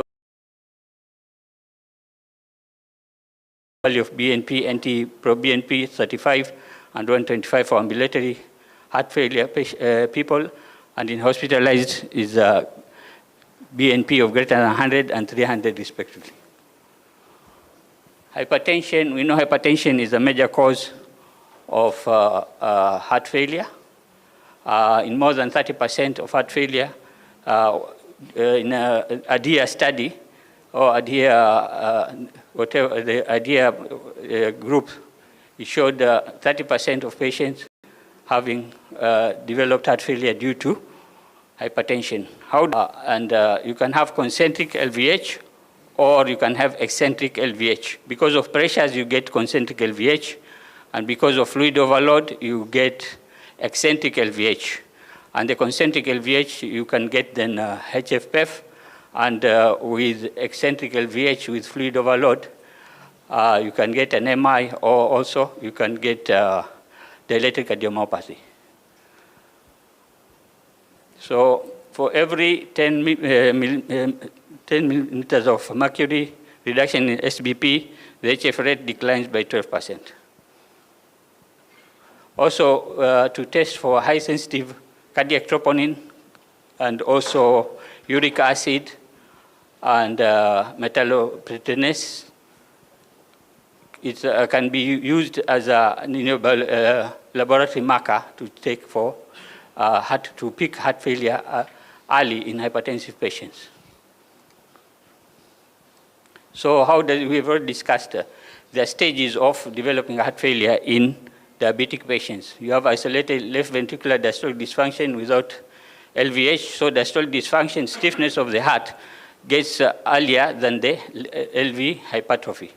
The second degree is LV diastolic dysfunction with concentric LVH.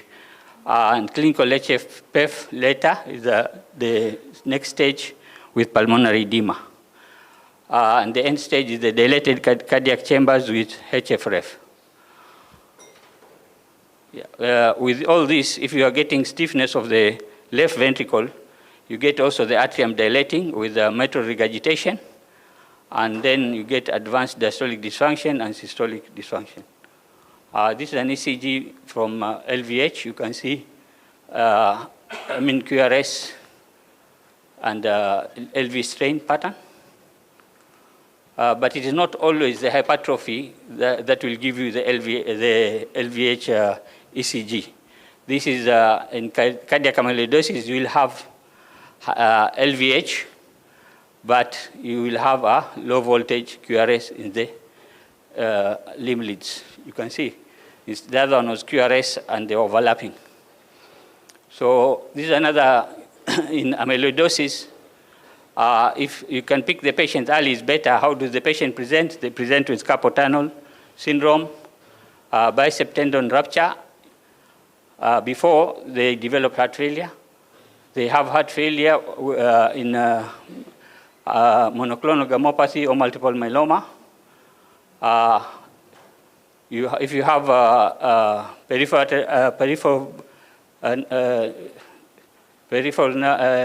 you have peripheral neuropathy and you see a patient have signs of heart failure, it may be because of amyloidosis. If a patient has arrhythmias or bradycardia and has had history of pacemaker, sometimes it may be due to amyloidosis. And there's also disproportionate elevation of NT-proBNP and increase in high-sensitive troponin. Patients who are on antihypertensive, high BPs, and then they develop hypotension, you can suspect amyloidosis, and when you do the echo, maybe you see, and ECG you may see. They also have easy skin bruising and macroglossia. So this is the degree of how the hypertensive heart disease develops. The LV diastolic dysfunction, no LV hypertrophy, LV diastolic dysfunction with LV hypertrophy. There is stiffness and the room has become small. The third degree, you get heart failure with preserved ejection fraction, and then with eccentric LVH, then you get reduced ejection fraction, and you get now HFrEF. This is a normal echo of left ventricle and left atrium. You can see the size, but now look at the other one. Now this is the LVH. You can see the thickness of the muscle and the size of the left ventricle. Okay, and then you can have also dilated cardiomyopathy after some time. That is HFrEF. Obesity is frequently associated with additional CV risk factors, diabetes, dyslipidemia, and exert noxious impact on their function. The obesity pathogenesis involves metabolic, functional, and structural and neurohormonal determinants. It is more frequently associated with HFpEF. So you can see obesity, the perfect storm for heart failure. It starts with childhood, what you feed them, and you can see they develop insulin resistance, dyslipidemia, inflammatory cytokines, endothelial damage, and vascular remodeling, and also can develop increased sympathetic tone, causing hypertension with time. This is also how it affects the heart. Obesity affects the heart. You have all those signs. You have LV dilation. And on this side, you can see metabolic abnormalities causing HFrEF. And on the other side, because of volume overload, left VME, it is energetic efficiency is dropped. And there's also endothelial dysfunction. Also, patient tends to develop atrial fibrillation and increased LV filling pressures.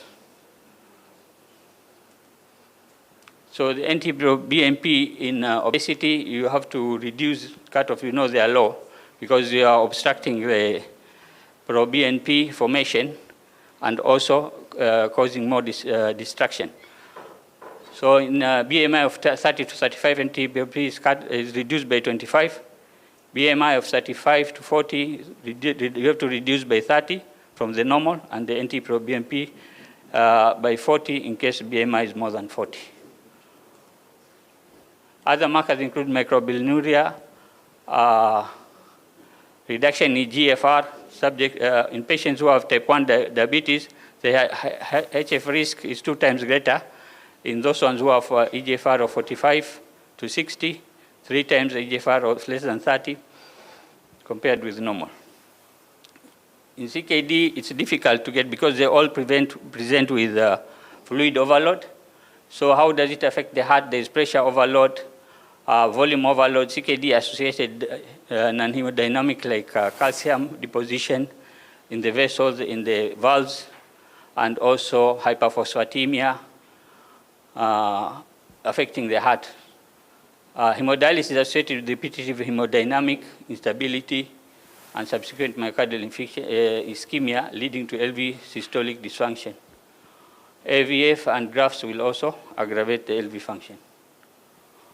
All CKD have to be considered as accelerated risk for cardiovascular disease, slight increase in renal dysfunction, increased CVD risk and mortality, GFR of 45 to 59 by 43%, and GFR of less than 15 by 43%, and there are 43% deaths in end-stage renal disease due to cardiac patients. Death in cardiac disease is 10 to 20 times more in those with CKD. So it's a common cause of mortality. And 50% develop of ESRD develop MI within 2 years. Other markers, we have CC-statin and NGAL and FGF23, which are not used, but maybe in the future they'll be used. Troponin also, because in CKD you have high proBNPs. Sometimes to distinguish, you can have high sensitive troponin assay with a proBNP. Another way is to do an echo to pick the changes early with left ventricular longitudinal systolic strain. It picks early changes of remodeling in CKD patients. So in cancer patients, clinicians should perform comprehensive assessment in patients with cancer, include history and screening for cardiovascular disease risk factors, hypertension, diabetes, dyslipidemia, obesity, and should do an echo before starting chemotherapy in this case. So the recommendation that cardiotoxic drugs like doxorubicin, epirubicin, if your patient is on dose radiotherapy in the heart, where the heart is in the treatment field. And if you use lower dose and you combine with radiotherapy, you should monitor for heart failure or cardiomyopathy, cardiotoxic-induced cardiomyopathy. Okay, even also in older age,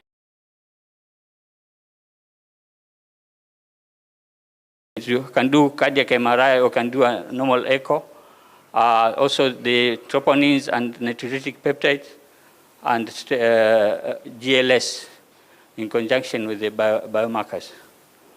And you have to monitor patients who are on trastuzumab. If they are on trastuzumab, you have to monitor them oftenly because of the toxicity, cardiotoxicity induced by trastuzumab.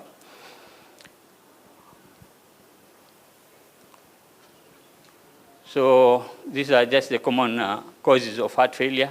We've discussed some of them. We have the Framingham, where you take 2 major criteria and 1 minor criteria for looking for heart failure. And then we have the New York Heart Classification. Of concern is the bendopnea. In advanced heart failure patients, patients are unable to do just simple tasks like bending. So this is one of the tests you do in advanced heart failure patients, and it can also tell you about mortality within 2 years. Okay, these are the lab works which some of them discussed. Of note is a iron checking for ferritin and TSAT, which is common in heart failure patients. Iron deficiency anemia is common in heart failure patients. Chest X-ray, we know about it. ECG, we've discussed. So just ECG. This is also LBB with atrial fibrillation. So BNP is just checking for stress, for how strained is the heart or the pressures, and the echo is to provide data regarding cardiac structure and performance.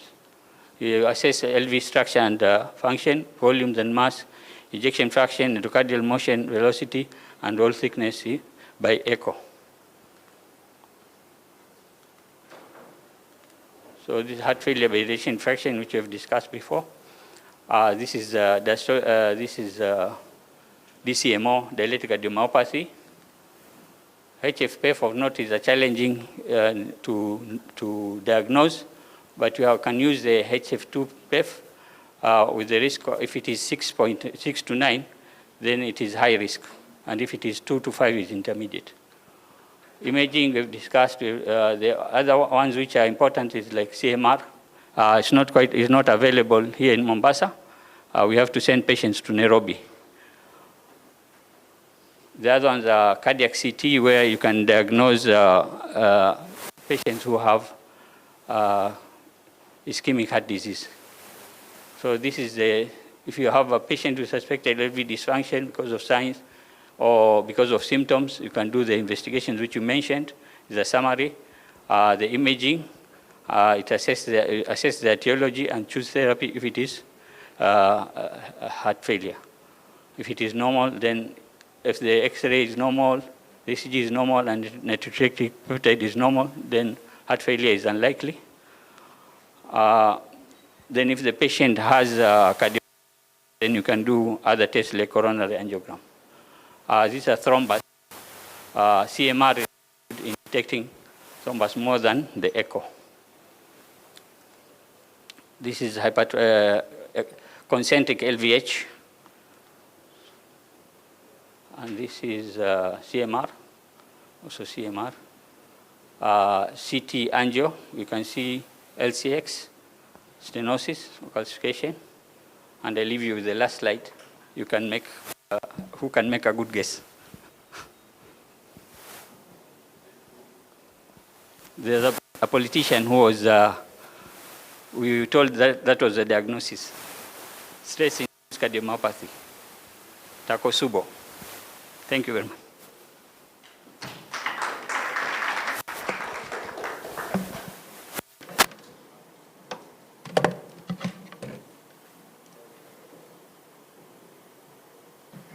Dr. Bajaber for that elaborate presentation. We move to our next speaker, who will take us through management of heart failure with a focus on medication.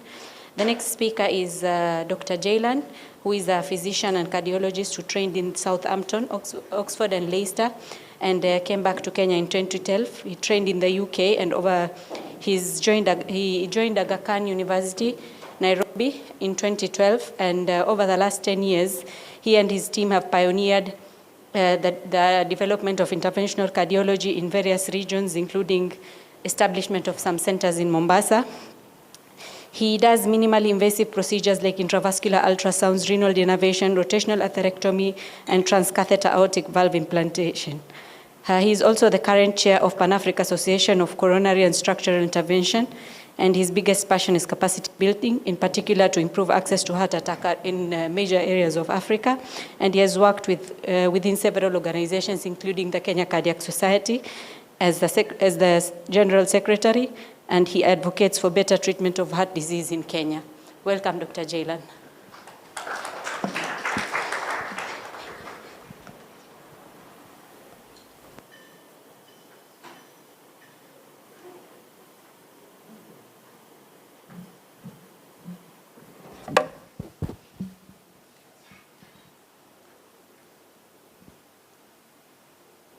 Assalamu alaikum.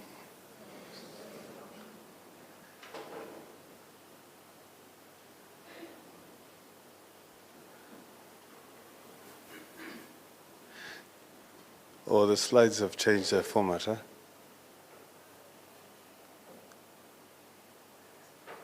One second.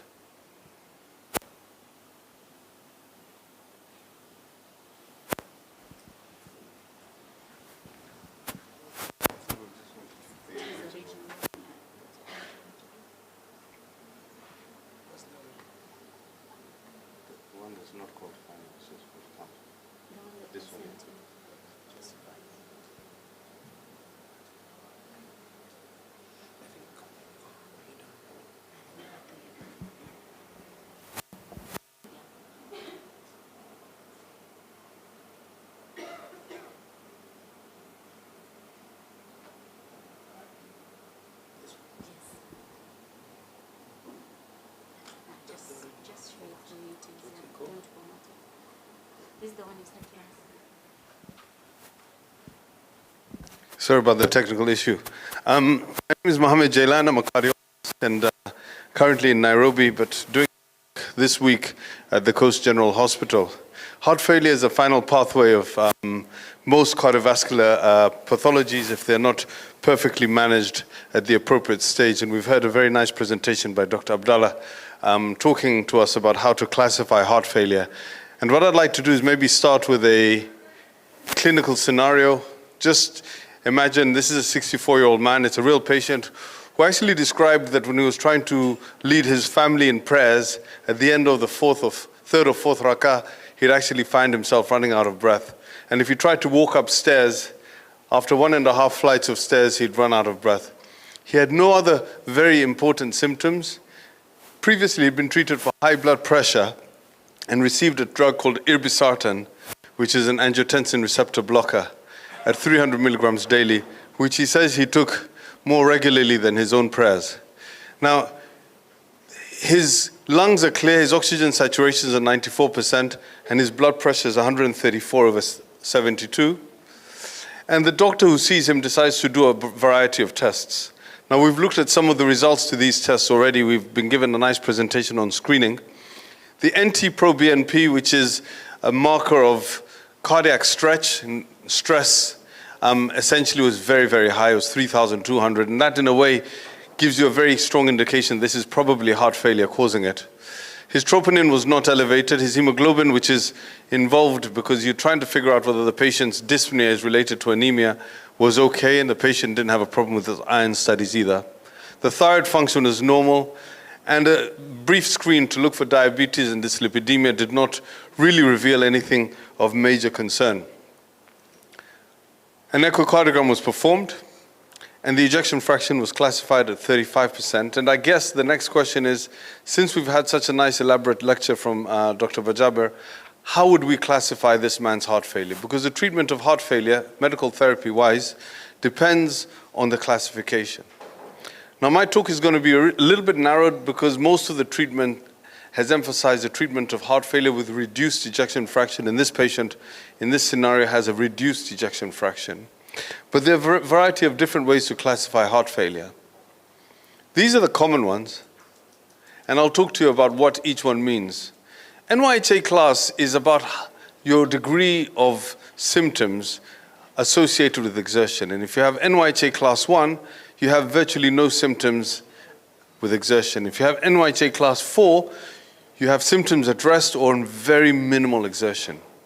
So to classify this gentleman, I would say that he has NYHA class 3. He's having symptoms on mild or moderate exertion. He's not quite at rest, but it's not happening with severe exercise or he's not asymptomatic.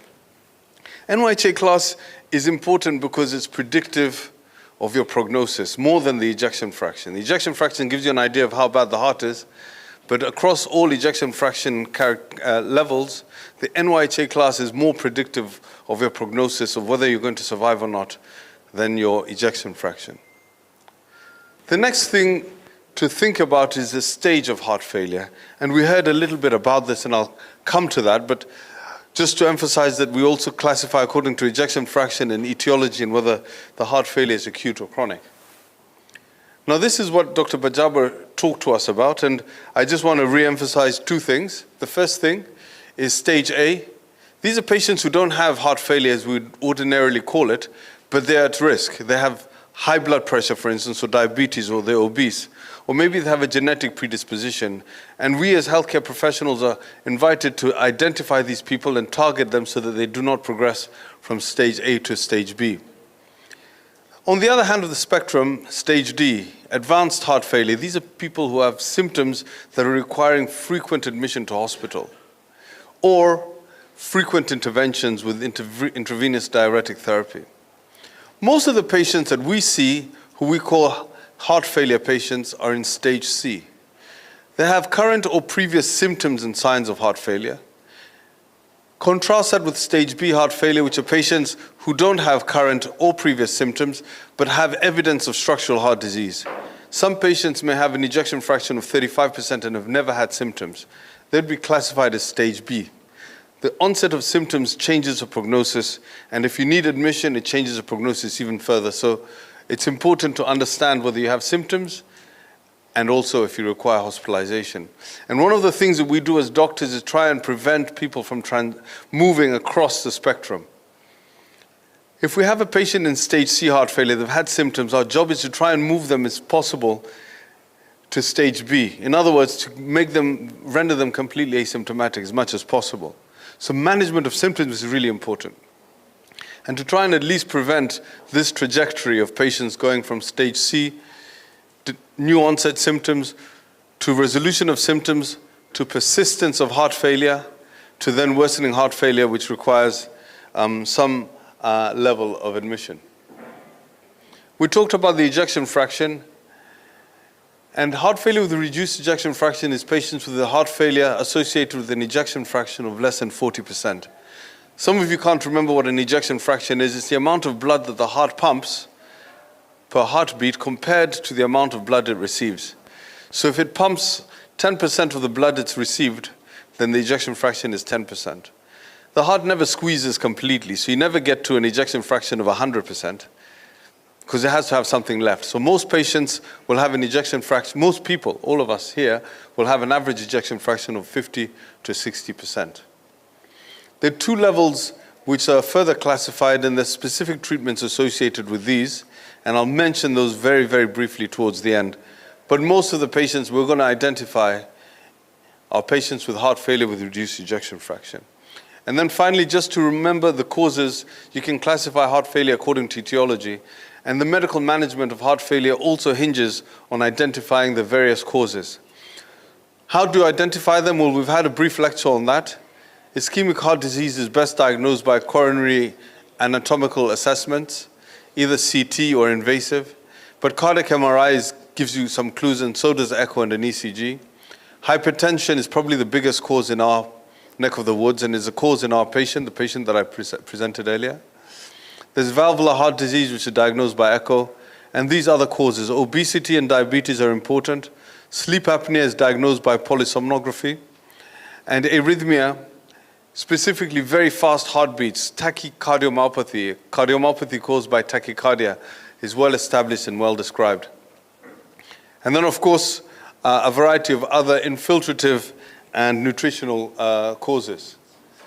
But when we break it down, heart failure has two profound effects on us. It either affects our quality of life or it affects our lifespan. And quality of life is important.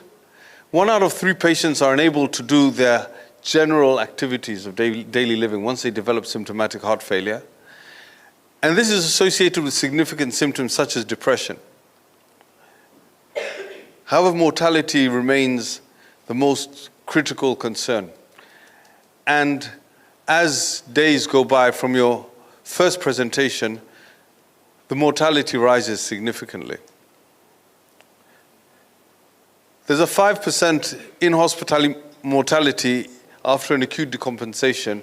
This is in Europe and North America. It's probably higher here.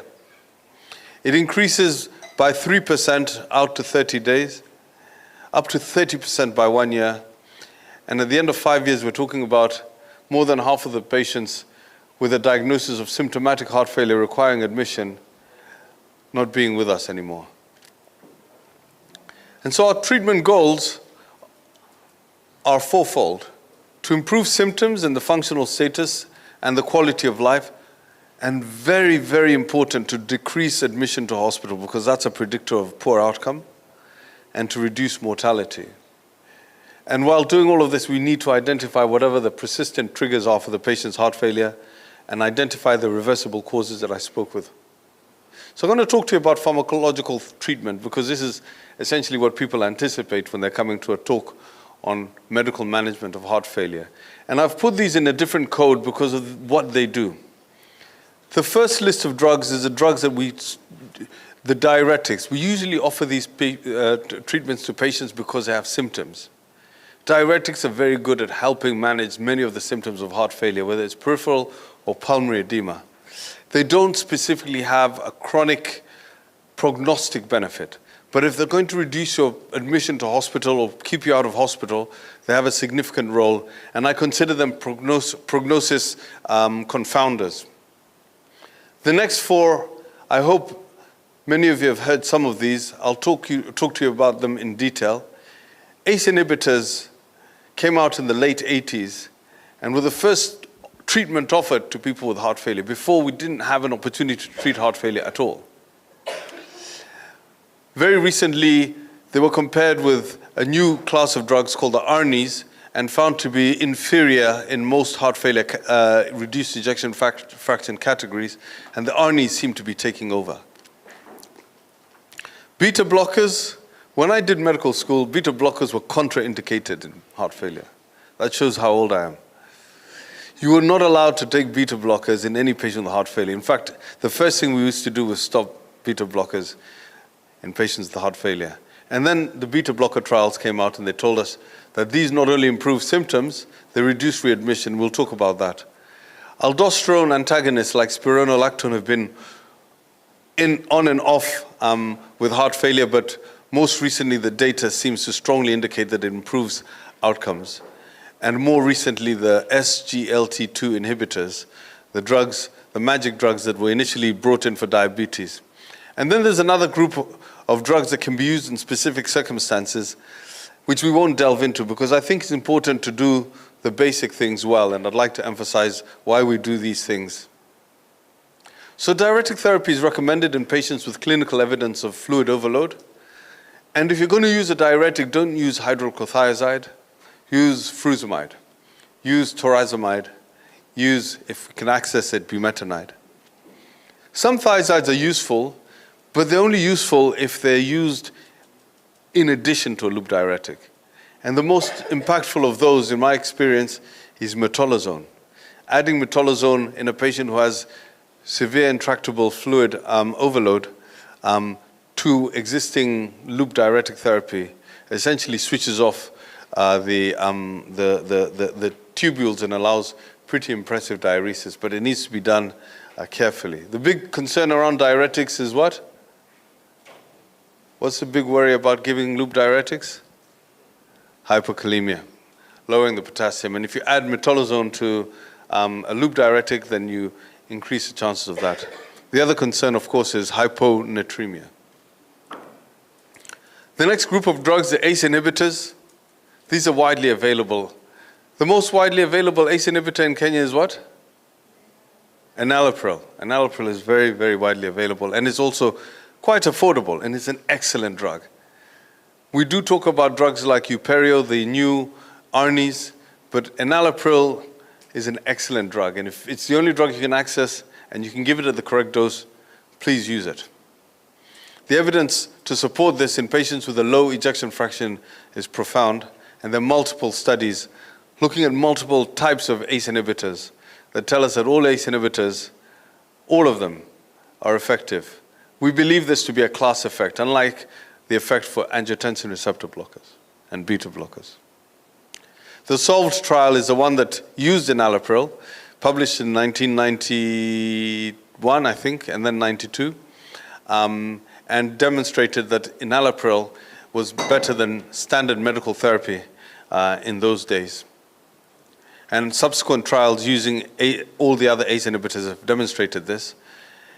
One thing just to emphasize, it's important to use the doses that were used in the clinical trials. So the target dose during the SOLVED trial was 10 milligrams BD, and the mean dose was 16 per day, 16 milligrams per day. So you need to get as close to this. It's not good enough to just start here and say you're done. And these are the other drugs that have been studied with the appropriate dosing for you to reference. And then the ARNI trial came, the paradigm trial. This one was, I was so excited when I heard this. It was presented by a very eloquent speaker who told us that the p-value was 0.00000001. It was so many zeros that it just stuck in my head. In other words, he was comparing standard care, including enalapril, with a drug that included, that was sacubitril valsartan.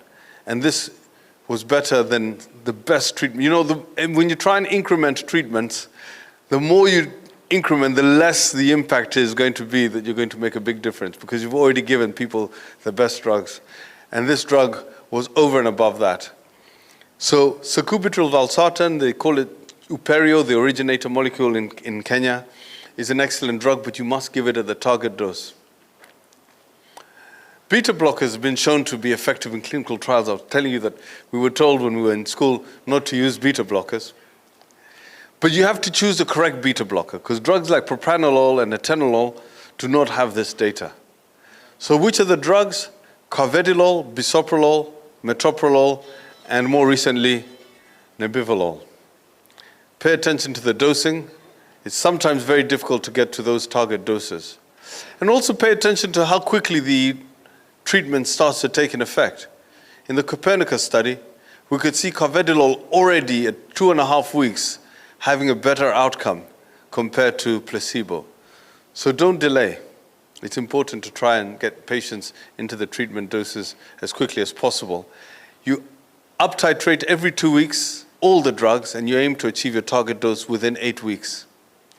If it's difficult to up-titrate, reduce your target dose, accept that you may not be able to get it there, and call Dr. Bajaber or Dr. Shaush or myself to help you get the patient into the target level. One thing that used to worry people was diabetes, but we know that even in diabetics, the role of beta blockers, the use of beta blockers is associated with a better survival. Aldosterone antagonists are recommended in patients because of these two studies, the RAIL study and the Ephesus trial. This one was in patients with advanced heart failure, no bias on the etiology, and this was on patients who had had a previous myocardial infarction, and both demonstrated significant improvements in survival as well as quality of life. Do be aware that aldosterone antagonists like spironolactone and eplerenone are associated with an elevation in potassium, which may be countered by the loop diuretics, but it's important to be aware of them. I put this in here because I don't think we use these anymore. Certainly we don't have to, and also our patient, the patient that I presented at the beginning, was taking irbesartan. First thing to say is only 3 drugs have ever been studied in the angiotensin receptor blocker, Candesartan, losartan, and valsartan are the only drugs that have been demonstrated to be effective. But nowadays we have ACE inhibitors and we have the ARNIs, and we should in general not be using these drugs unless the patient can't afford an ARNI and is intolerant of an ACE inhibitor. They're not as good. In fact, the guidance tells us we should use it in patients who are intolerant to the alternatives or can't afford them. And then finally, the SGLT2 inhibitors. These were drugs that were initially designed for diabetes, designed to transport glucose out of our kidneys, and have been found to have a plethora of different effects. And these SGLT2 inhibitors were studied initially in the diabetic population, but then when it was found that it was helpful in reducing heart failure events, they decided to study heart failure patients and demonstrated that there was a significant reduction in the composite of heart failure, hospitalization, and death as a result of both empagliflozin and more recently dapagliflozin. And this doesn't just translate into improvement in outcomes in terms of survival, but also quality of life. The two things that I was suggesting we need to aim to treat.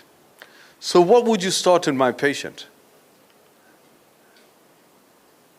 The advice is you start all 4 at a small dose before the patient leaves your office. Start all 4 at a small dose, as long as there's no concern around the kidneys or the blood pressure or the heart rate. You can start all 4. I won't delve into these. I'll just mention that ivabradine is a drug that's used for tachycardia, particularly sinus tachycardia, because the molecule works on the sinus node. Digoxin has a role in improving quality of symptom burden. Hydralazine and nitrates are effective in populations of patients who can't tolerate, for renal reasons, ACE inhibitors, and have been shown to be very effective in the Black African and Black American population. And in patients who have true iron deficiency, which is defined in particular ways, the use of intravenous iron has been demonstrated. So our patient came back 2 weeks. Our job was to up-titrate the fantastic 4 drugs, and we did so. They came back to see us 3 months later. They're on maximal doses. The symptoms haven't returned, so we've ticked that box. The ejection fraction hasn't improved, so we haven't ticked that box. We do not expect to improve the ejection fraction as a result of this. Sometimes we do, but it's not an expectation. So the final comment is, what are the next options for this patient? Well, that's not my talk. It's going to be given to us by Dr. Shaush.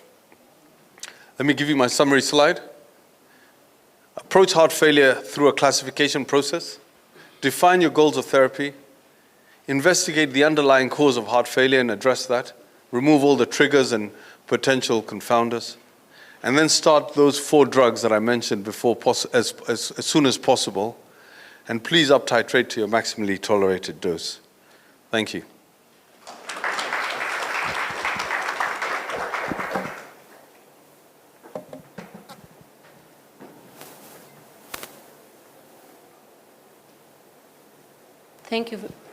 Thank you very much, Dr. Jaylan, for that presentation.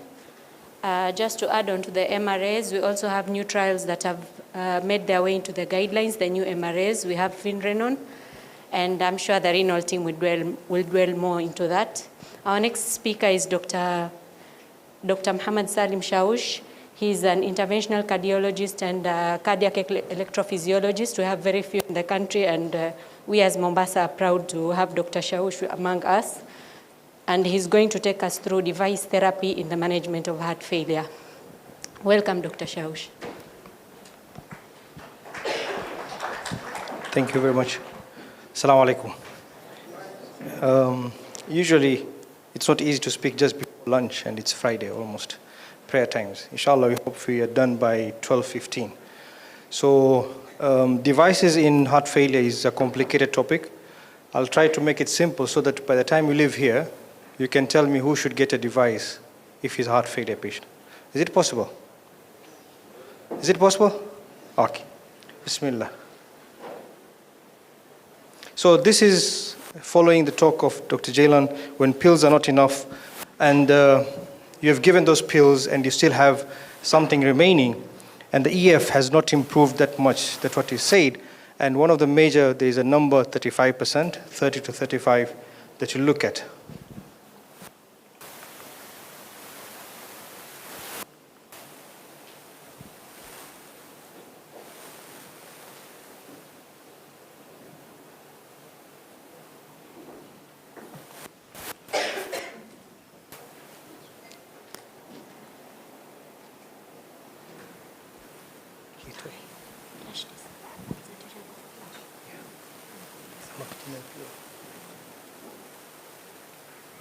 Okay, as the Kammp chair of Mombasa branch, I would like to welcome you to Mombasa. Please, there's more to enjoy than these lectures in town, food, atmosphere, and the beach. Next, this is sunset. You can get it after the conference. Now we're talking about heart failure. On your left, please, you're too fast.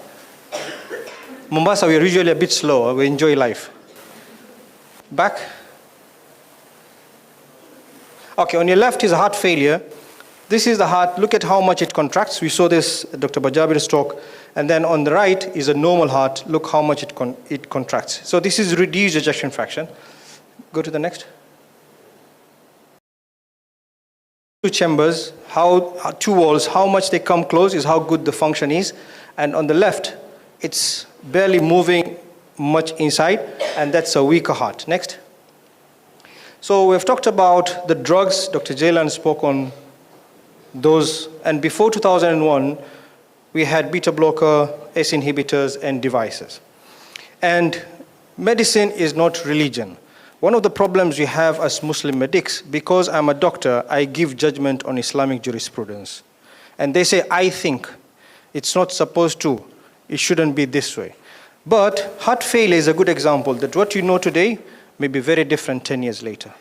Okay? So don't use your medical knowledge, MBCHB, to give Islamic jurisprudence. So now I'm talking about ICD and CRT. These are the two major devices that we'll talk about, and you should know which patient should have an ICD and which patient should have a CRT. Next. So device in heart failure, ICD, CRT, next, because I'm told to finish fast. So when patients with heart failure die, what are the most common reasons of death? Not all of them die of pump failure. They die because of ischemia, they die because of arrhythmia, and some die because of other causes. Okay? So these devices takes care of two things. ICD takes care of arrhythmias, and CRT takes care of pump failure.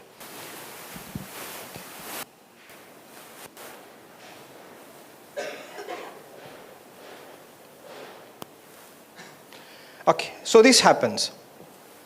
When his time is up, or almost time is up, Allah decides to change your heart rhythm. You have seen very many video clips on WhatsApp, a sheikh giving a talk at Jum'ah, then suddenly they fall down. Most common reason for that is arrhythmia. That's a thing that can take you out in 10 seconds. So you come from a normal sinus rhythm, you go to either asystole, bradycardia, VT, or VF. Nothing is done, by 30 seconds, you're out. So ICD takes care of this. It detects every beat, and if you don't have a normal beat, too fast, irregular, it gives you a shock to take it back to sinus rhythm. And having an ICD is not a 100% guarantee that you'll avoid death. So this can happen for a few seconds and the ICD will not shock. It has a time set up of how many seconds later should there be not normal beat. For example, in the beginning you see a normal, then a few abnormal, then normal, the ICD will just be on standby. Should it be more than 10, 15, 20 seconds, that's when it will shock. This can happen as a regular one that is fast, but what does this happen? Since I'm in electrophysiology, this is what happens in the heart. As much as it's very ugly, but inside the heart it's very beautiful. This is a wave that's just not normal, and it makes the heart pump very, very weak, and no blood goes out to the head, and that's why you develop syncope. And this is another rhythm of ventricular tachycardia that is done in the lab, mapped, and then identified. Why does this happen in heart failure patients, arrhythmias? Is because from normal myocardium, you develop fibrosis, either because of ischemia or just idiopathic for some reasons. And these fibrotic tissues creates substrate for you to have this arrhythmia. And this is how it looks, a scar, white scar, and the more scar you have, the earlier you die. This is just the way it is. So when you have this, then you have this. When you have this, what happens? What is this called? We see it in the movie. What is it called? What is it called?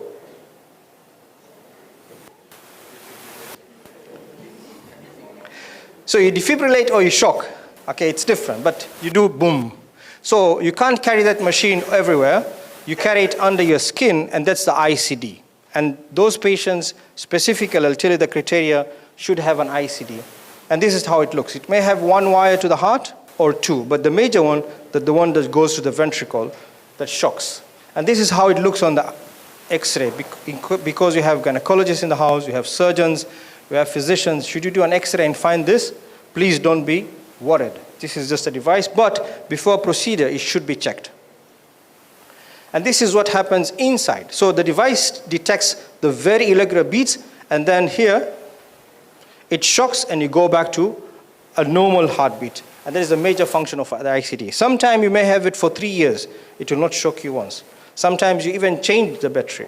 It has never shocked you. But it's always good to have it there if you need it. And what is the medical indications? Heart failure patient already has what Dr. Jaylan has mentioned, and then your EF is less than 35.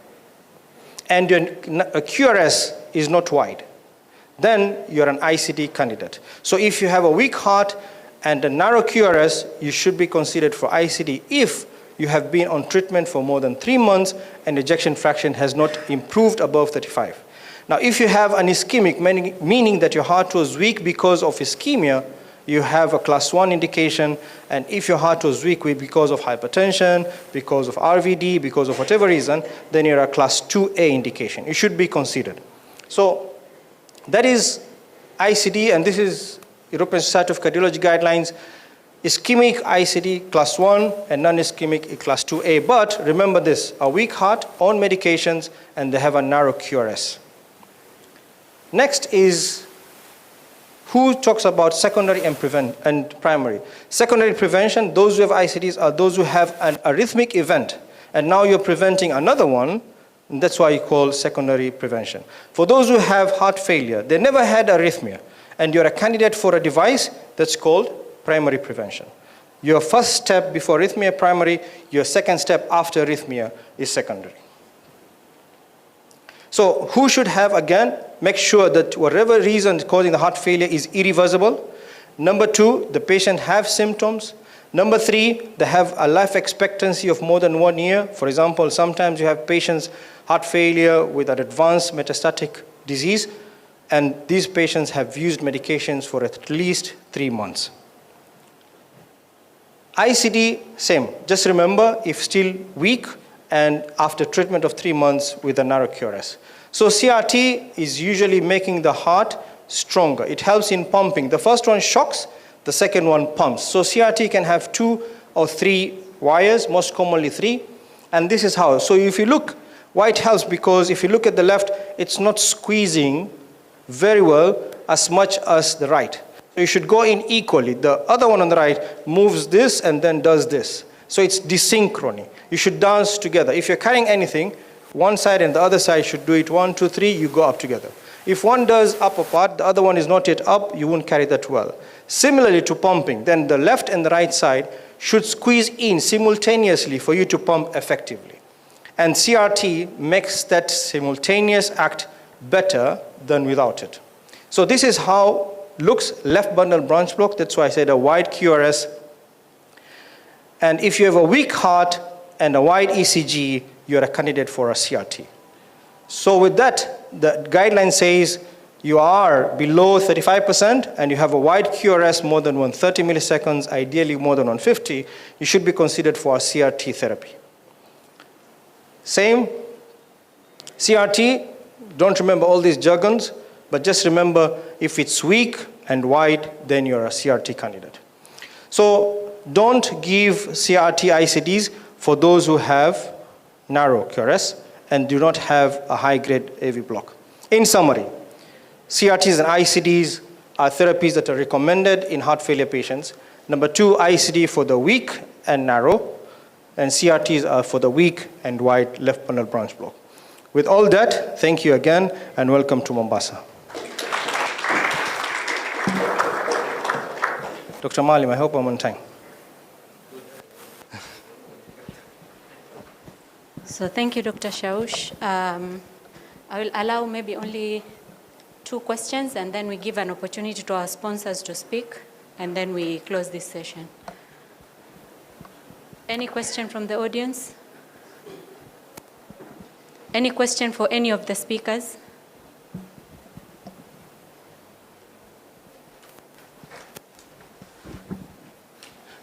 Thanks, Dr. Shaush, for that amazing presentation, very simplified, keeping time. I have a simple question. How do you get the wire onto the left side when you're going through the right? Thank you. That's a good question. So we go through the right, we get to the right atrium, The right gives you access to right atrium and right ventricle. Then every organ has a vein. Okay? And the vein of the heart is called a coronary sinus. So there's a vein coming from the left side, going behind the heart, feeding the right side. So this vein that comes behind is where we put the wire and go to the side of the left ventricle. So you pace one wire on the right ventricle and another wire on the left ventricle, and then you give a stimulus at the same time. So instead of one contracting first then the other, these two wires stimulate at the same time and you contract the ventricle at once. So you go through the vein of the heart called coronary sinus. Yeah. Anyone else?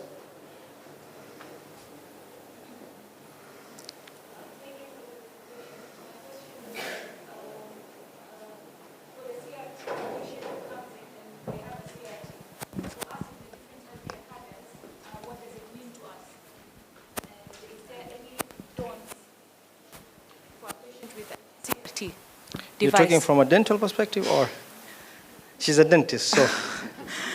Okay, from a dental perspective. So one is CRT, its response is around 70% of patients benefit out of it. Not everyone who has it benefits. Number two, it means you failed medical therapy and you need assistance of a device. Number three, the more you use it, the better you are. So let's say if all your beats, 95% of your beats are CRT beats, you're better off than someone who has 80% of their beats are CRT beats. Meaning, the two helped each other much more in the other heart than the first one, okay? So, like any other, this is a device that can get infected. So usually we are very worried if we see a patient with a device, septic or undergoing procedures, and someone who's not careful with sepsis or infective endocarditis prevention, okay? Number three, if your procedure is having any electromagnetic waves, okay? So for example, cautery in surgery, then make sure this device is set not to be deactivated. Why? Because these wires, they sense the electrical signal of the heart. So whenever there's a signal, it knows there's a beat. Another signal, it knows there's a beat. Now when you're having electromagnetic interference, for example, in surgery, zzz, zzz, whenever you do that, the device detects, zzz, it feels it's your beats. So the device does not work, and you may end up having an asystole in the table, especially prolonged exposure. If you're doing short, you're not bad. So you have to set it that with or without outside signal, the pacemaker works. After surgery, you reset it back so that it doesn't pick. For example, in dental surgeries also, you have electromagnetic interference devices. In theater, same thing. MRI, so you go to MRI, there's a big magnet, and the device feels you have a lot of beats. And yet those are not your beats. So it may not pace knowing that you have your own beats, okay? So those are things I think generally you should. And please, whenever you see a patient who has not checked their device or had a shock, tell them to go see the doctor. Okay.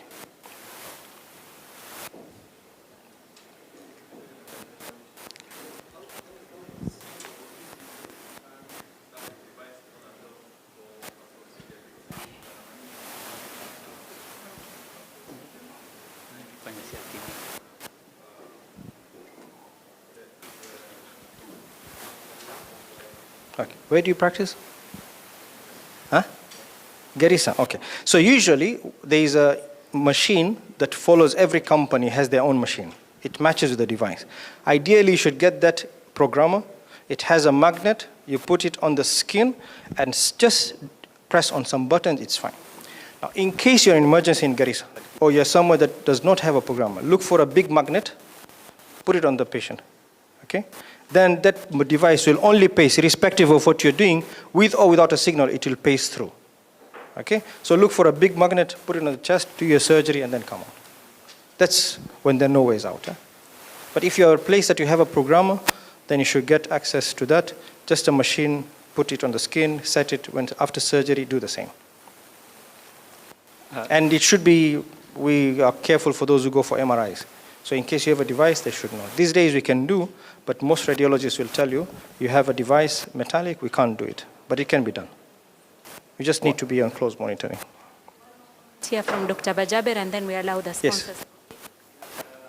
Well, if you have had the ECGs and the echo, and we are happy to say that yesterday we did our first CRTD in Coast General. Oh. The did it. MashaAllah. Doctor, if you can mention the cost and you can mention the cost. The cost of CRTD was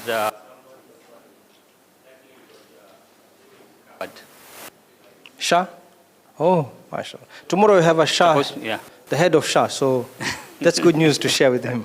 Okay. Dr. Abdi. So CRTP is the one which we mostly for our patients. It's around 600. The Shah pay is around 550, and the patient has to add another 150. Yeah. So to CTD, I think the patient needs more of CRTP because of cost. For our side, we put patients on CRTP, and it costs around that much, 700,000. Shah pays that amount. For other devices like pacemakers, the cost is 450. Shah gives 280. The patient can add 170. So things can be done here in Naga for question in Mombasa. Thank you. We appreciate also Dr. Jela has made his way from Nairobi to come and join us. Our next speaker is Jesse from Pharmacological. They are our sponsors who have enabled us to have this pre-conference session on heart failure, and we appreciate them. So welcome, Jesse. Thank you so much. He says, Assalamu alaikum. My name is Jesse Makumi from Pharmacological. I have 5 minutes only to present. Before that, I would like to introduce the team, my colleagues. Please start. The gentleman here, Mr. Hussein, is one who is handling the pain management. The beautiful lady you see there, that is Margaret, Miss Margaret. She's the one also handling the range of pain. So thank you so much. Okay, Sasa. So actually, most of the part that Dr. Jilal has spoken about, as well as Dr. Bajaber, is, for me, is just branding, whatever has been talked about. Because when it comes to heart failure, most of the approach that we have before we even go to the devices part, we have to start also from the medication part, managing the symptoms, also reducing the progression of the disease, that is the heart failure, as well as all the factors that involve in the causing of the heart failure. So, not yet?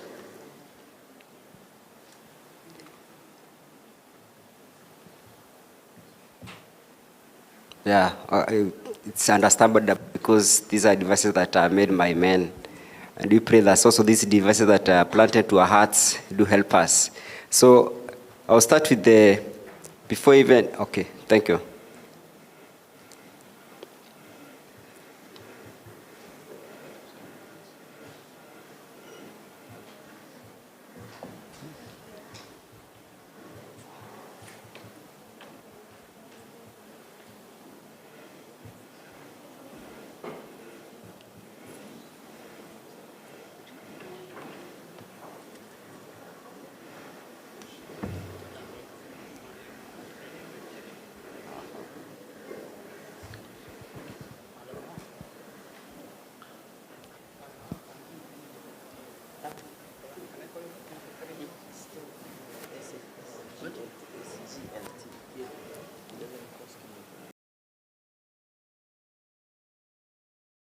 Rush because I know it's almost the prayer time.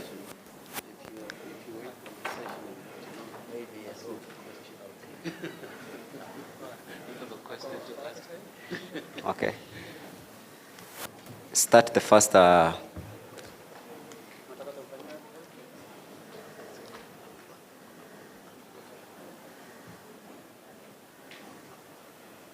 First slide, please.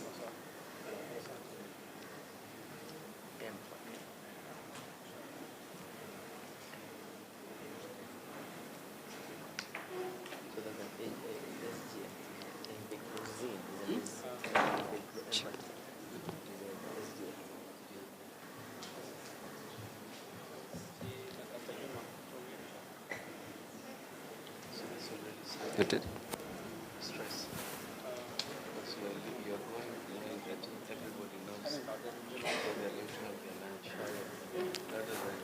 Okay. Sasa. That's okay. Can start with Sakvan. Next slide. So actually, this hernia by the name Sakval, just as Dr. Jilana has spoken about, sacubitril combined with valsartan do have both the 50 grams and 100. So for your patient, anytime that this is actually from the study of the paradigm, detailing about its efficacy when it comes to management of heart failure. That's our Sakval. Next. Yes. Biggest factors that causes heart failure is hypertension. From hypertension part, we do have Micatel. We do have all the 6 strengths, that is from 40, 80, C40, like clothianidine combination, and AMC40, our triple therapy, that combine amlodipine, clothianidine, and Micatel, and 40. Next is our SGLT2. It's called Empaken. Our SGLT2 has shown too far. Okay, sir. Next is our Duride. This is our torresimide for management of heart failure as well as the edema related cases from the renal part as well as also the failure. Then next, lastly is Rovaken. We can't talk about management of heart failure and forget about epidemia. That's all for today, and we pray that you remember our brothers from Sakval, Empaken, and Duride. Next. Oh, so. Thank you so much. I couldn't read that one. That's all. Thank you very much. This brings us to the end of our heart failure session, and housekeeping rules will be introduced to you by Dr. Mahdi. Assalamu alaikum wa rahmatullahi wa barakatuh. Let's give a good round of applause to the speakers, to the moderator, Dr. Gamar. Thank you very much. We always forget to thank the moderators. Because of time, we're going to break, inshallah, for the Juma prayers. So for all the men, there's a mosque just outside Pride Inn. For those who are familiar, you can lead the others. So there's a mosque just outside Pride Inn. Most of us know the mosque. So we go for prayers. After prayers, we are going for lunch. The lunch is at the main restaurant, the Thou restaurant. So the food will start serving by 1 when we finish with the prayers. We should be back here by 2 p.m. inshallah. 2 p.m. English time, not Mombasa or Swahili time. The other instructions are make sure you have the vouchers. There are 2 types of vouchers, one by Kammp, the other one by Pride Inn, and you should have double stranded for Pride Inn, so that one can be used for drink. Make sure you have that, and I think we've had a wonderful session. Subhanakallahumma bihamdik, nashhadu la ilaha illa anta, wa natubu ilaik. For the ladies, the prayer room will be at the main convention center, in a room called Ras Tenawi, just near Dodori, where they're having the other parallel session. The room is called Ras Tenawi. There are toilets there, and you take ablution. Yes. For those who want to go for lunch, you can go.